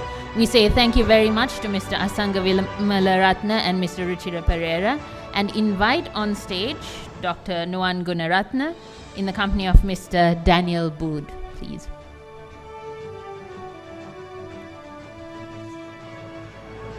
We have what are known as scholarships. To be precise, the CMA Sri Lanka Canadian High Commission Scholarship.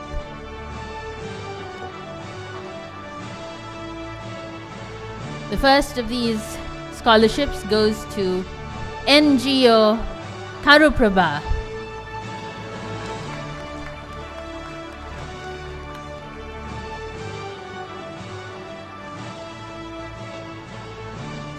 NGO Shashi Prabha is next.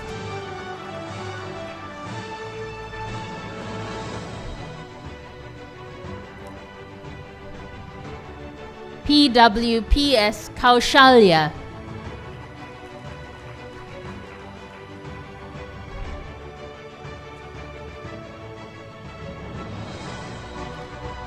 And WKM Karunaratna. Congratulations. Scholarships that will cover the entirety of the academic fee.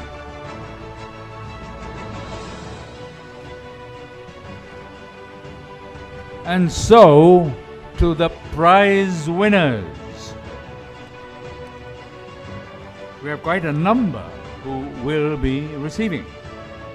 First, in order of merit at the level 3 managerial level examination conducted in December 2022. And also, level 3 managerial level corporate reporting and analysis prize from December 2022. Managing projects, information systems and data analytics, same level 3. And professional communication, level 3, all from December 2022. So, for all of these subjects, the winner of the prize is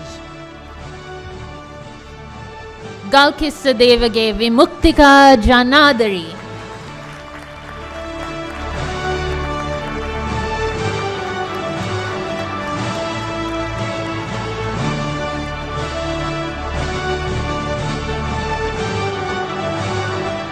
And now, third in order of merit at level 3 managerial level for December 2022. Nidisha Bandara Yapa.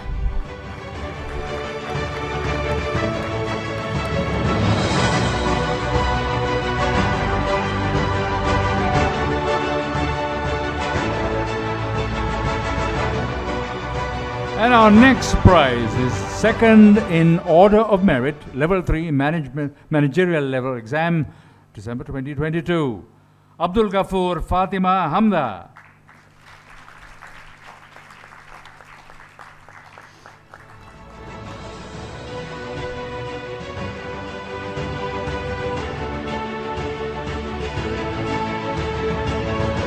Winning the prize for Advanced Management Accounting at level 3, that's the managerial level for December 2022, Salim Misjat.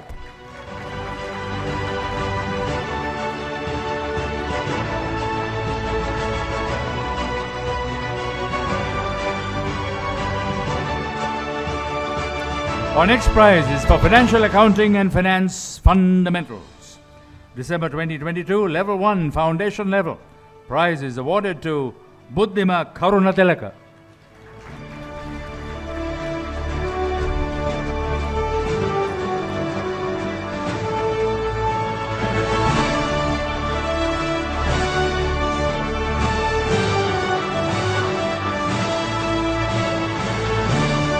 Now, winning the Certificate of Merit for the Integrative Case Study at level 5, the Apex level for November 2022, Moksha Sasanti.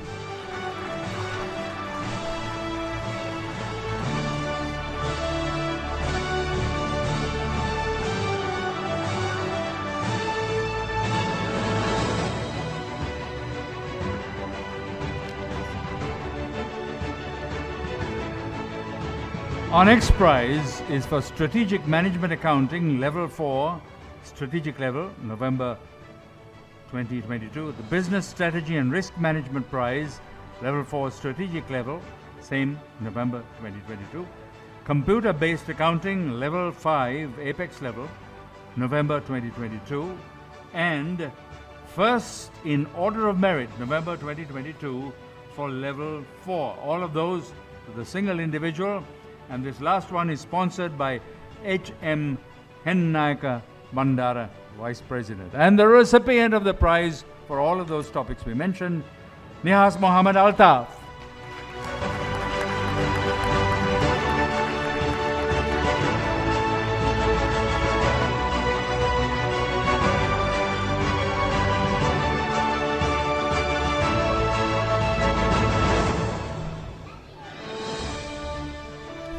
The next recipient was third in order of merit at level 1, that's a foundation level, for March 2023.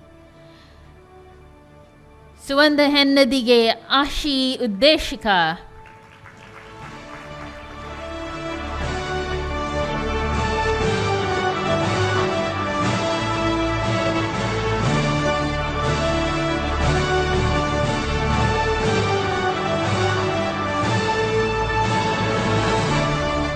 Prizes again. First in order of merit, March 2023, level 1 foundation level. And prize for management accounting fundamentals, also level 1, March 2023. It's awarded to Fatima Hamra.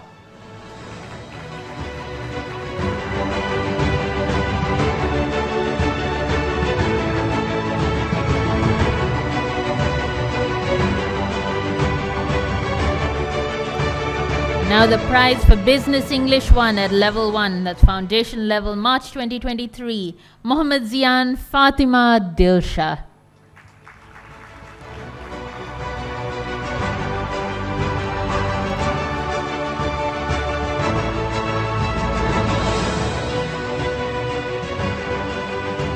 The next set of multiple prizes, Integrative Case Study, Certificate of Merit, Level 5, that's the Apex level, May 2023. Second in order of merit, Level 4 Strategic level, November 2022.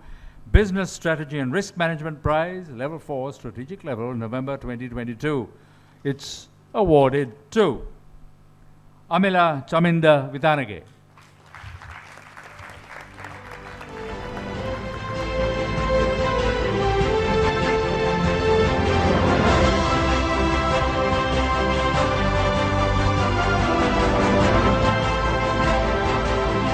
Set of prizes are for managing projects, information systems and data analytics at the managerial level in June 2023, and for management accounting at the operational level in December 2022, as well as first in order of merit at level 3, that's the managerial level, for June 2023.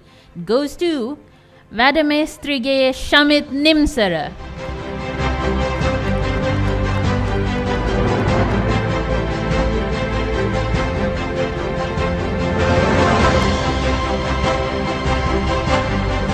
And the next prize for Business English 2, Level 2 Operational Level, June 2023 and December 2022, Level 1 Foundation Level. Second in order of merit is Navindu Rasanjana.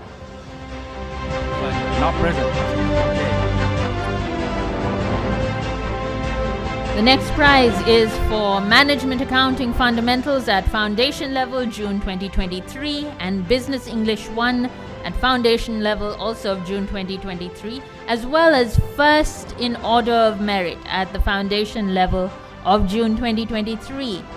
Nipuna Sandaruwan. Also not present. Which allows us to move on to our next prize, which is first in order of merit, level 1 foundation level, September 2023, awarded to Nijam Muhammad Azam.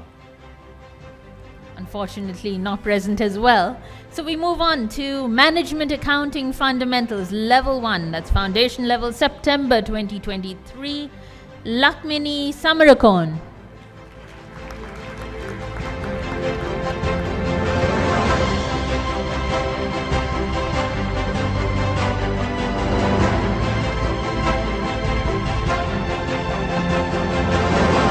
So, to our next prize, which is for Business English 2, Level 2, Operational Level, September 2023 exam, Sultana Fazmil.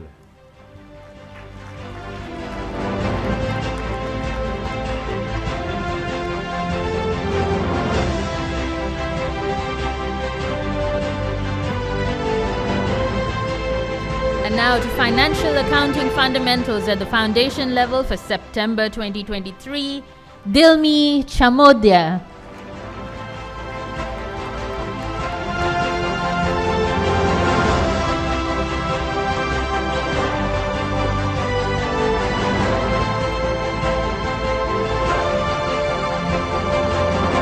The next prize for Financial Accounting Fundamentals, September 2023, Level 1 Foundation Level Exam. It's awarded to Tharushi Pabasara.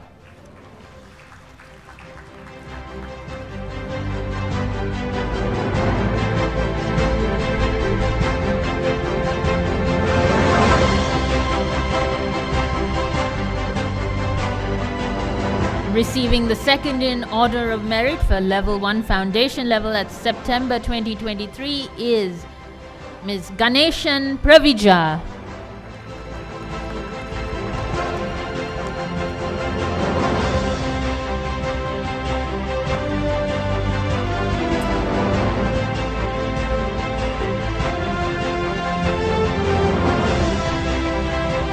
The next prize is for Computer-Based Accounting at the Apex level, Level 5, that is, May 2023. It's awarded to Dineshantana Sarma.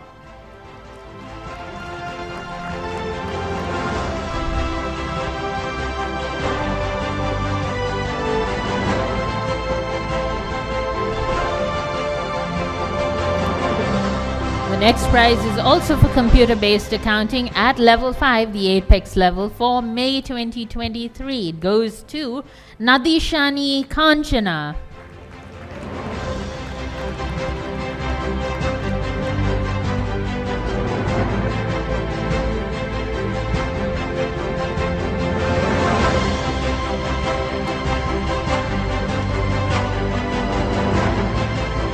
The next is investigative case study, integrative case, sounds like a detective, yeah. Integrative case study, Level 5, Apex, the February 2023. The prize is to Roshan Kavindra.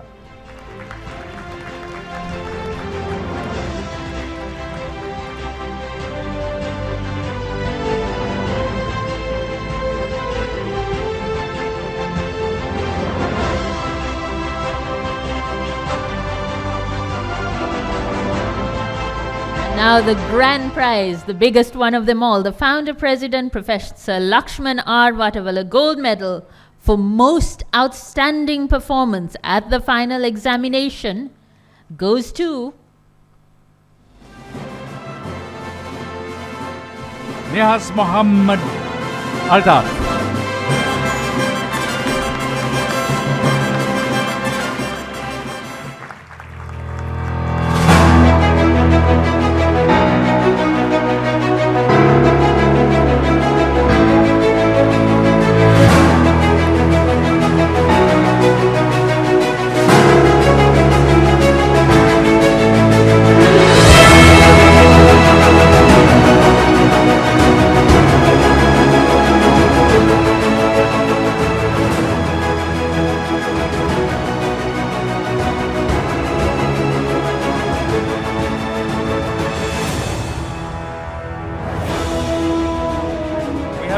Appreciation that needs to be handed over after the photographs have been duly captured.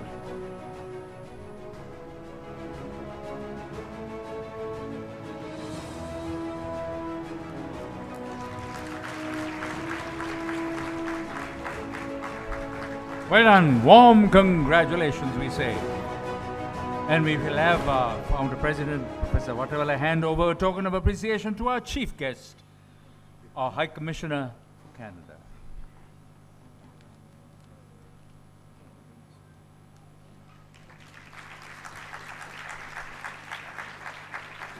And also a token of appreciation to our keynote speaker.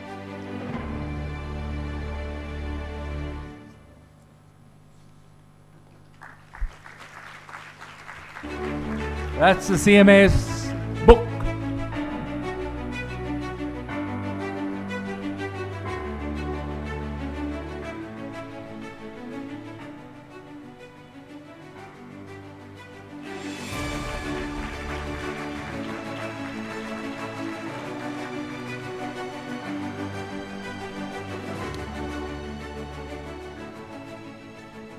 And we say thank you to all and invite you to resume your seat. And we take this moment now to invite back on stage our Gold Medal Award winner for Most Outstanding Student as he addresses a word or two to his peers and family gathered here. So we invite on stage now Mr. M.N.M. Altaf.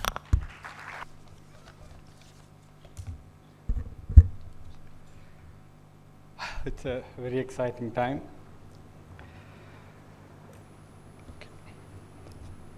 I would like to start by saying that we should never stop studying and we should take every opportunity to thrive.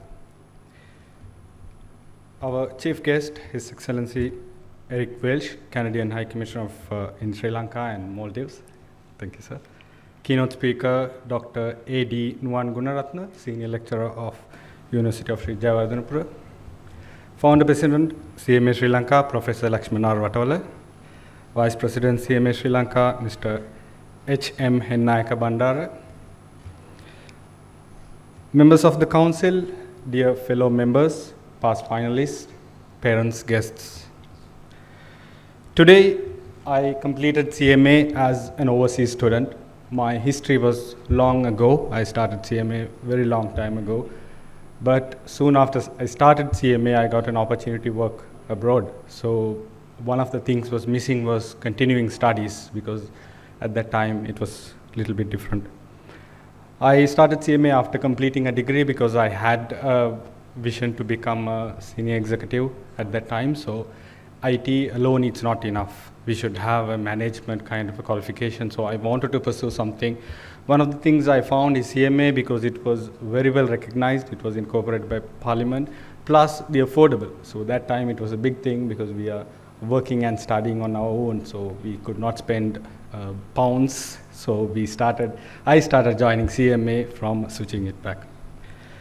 CMA was not like any other institute. So after starting a few years ago, they started the online examinations, and I was able to, soonly I registered and continued my studies with CMA. But one of the things was that whenever we had exams, CMA was proactive enough to make sure that we had all the preparations done. They advised us, make sure to do your practice exam well, keep a good laptop with power connections, keep a backup internet, make sure the room is light, don't take any chances, don't change your laptops, don't change your place, make sure that you have whatever that you did in the practice, you do the same. Everybody might be agreeing to that. During that time when we had power cuts and travel restrictions, I was able to do the CMA and I was able to achieve all these things from overseas. And I'm glad, and I would like to thank my parents, my wife, who is surprised for the speech, and everybody from the CMA who supported me to help me to move this and achieve this one. When it comes to the syllabus, I think even our keynote speaker, Dr. Nuwan, spoke about it. It is always evolving. So we had a traditional, like all the management, finance, legal and business course, business pillars are there, but on top of it there was a skill pillar, which is very important for a corporate world. So when I got the call from CMA, can you do a speech? I said yes, and then only I asked what is the agenda, what is the speech is about, and what is the time and all the details. Because as soon as I got the call, I remembered some of the things which we did during our speechcraft program. Take every opportunity to speak. The more you speak, the better you speak, those kinds of things. Some of you are laughing, so you remember those words, I guess. So I said yes, and then they said, this is the agenda, this is the time, this is what you have to do. So I was nervous. It was first time, so speaking at such a esteemed audience. Thank you, sir, for your time. So I went through my old notes. There were how to reconstruct a speech, variations, flavors, everything, and attention-grabbing opening, justifiable content, those kinds of things came to my mind. So I was just preparing my speech, and I sent for our beloved course coordinator for review, and I think he gave me a good feedback, and here I am. Thank you very much. So again, like one of the things which I would like to speak about and to address here is like our keynote speaker already spoke about it again.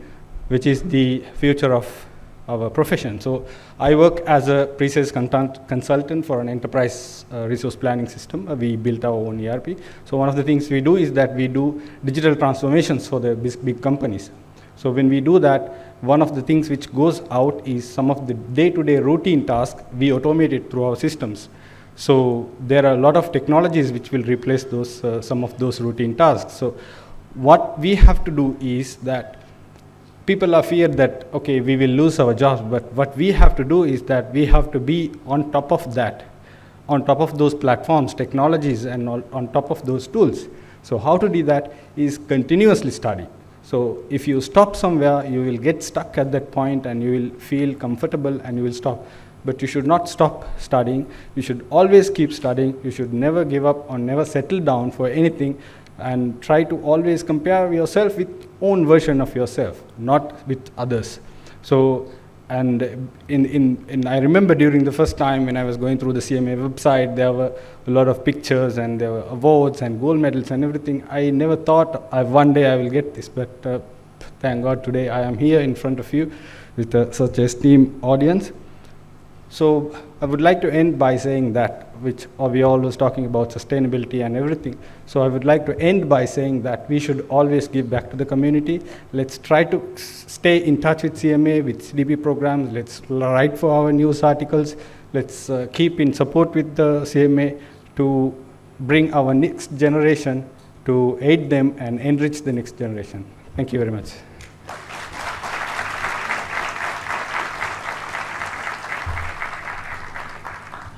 We certainly wish you well.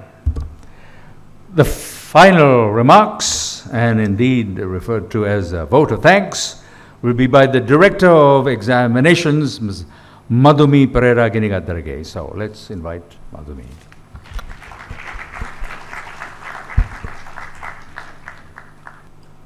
Good evening. Today's chief guest, His Excellency Eric Walsh, Canadian High Commissioner for Sri Lanka and Maldives. Keynote speaker, Dr. Nuwan Gunaratna, Senior Lecturer, University of Sri Jayawardenepura. Founder President of CMA Sri Lanka, Professor Lakshmana Arwatwala. Vice President, Mr. Hennayaka Bandara. Members of the Council, CEO and the staff. Today, new members, certificate recipients, prize winners, past finalists, and their invitees, distinguished guests, and ladies and gentlemen. So as Director Examinations of CMA Sri Lanka, I'm honored to extend my sincere gratitude of everyone who have been today present here to witness this 20th graduation ceremony, one of the annual key events of the Institute, where we celebrate the accomplishments of the professional accomplishments of our students and members. So with that note, I would like to thank today's chief guest, His Excellency Eric Walsh, High Commissioner of Sri Lanka and Maldives, for being with us today, despite of his busy schedules and commitments. And I believe the long history what we had with Canada further strengthened by being with us today for gracing this occasion. An equal measure, I would like to thank Dr. Nuwan Gunaratna for delivering a keynote, something contemporary topic, sustainability and digitalization. And the interplay of these three P's and the accounting role and the digital tools, I believe it's something insights and the analysis beyond something surface level understanding. So thank you, Doctor, for a wonderful keynote. And also, I would like to extend my gratitude to Professor Lakshmana Arwatwala, the founder president of CMA Sri Lanka, so always the key pillar of this success of the CMA. So his guidance, advices as always. And also the special thanks to Examinations Committee Chairman and the Vice President, Mr. Hennayaka Bandara, the continuous contributions given. And also the council members that supported to make this event successful. And this is not this has been an annual event. Though it's an annual event, there are a lot of parties involved to make it success and smoothly flow on. So I take this opportunity to thank all the stakeholders, starting from our two compeers, Ms. Arun and Divisha, BMICH staff, AV Productions and photographers, videographers, all the stakeholders, the support given. And also the big thanks for the CMA staff for giving the past 6-7 days working tireless to make this happen. Thank you very much, all of you.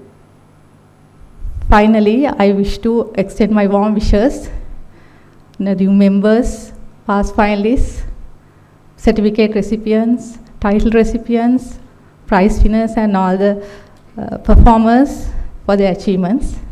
I wish them good luck for their future endeavors. With this, I conclude this vote of thanks, and while wishing you a very pleasant evening. Thank you very much.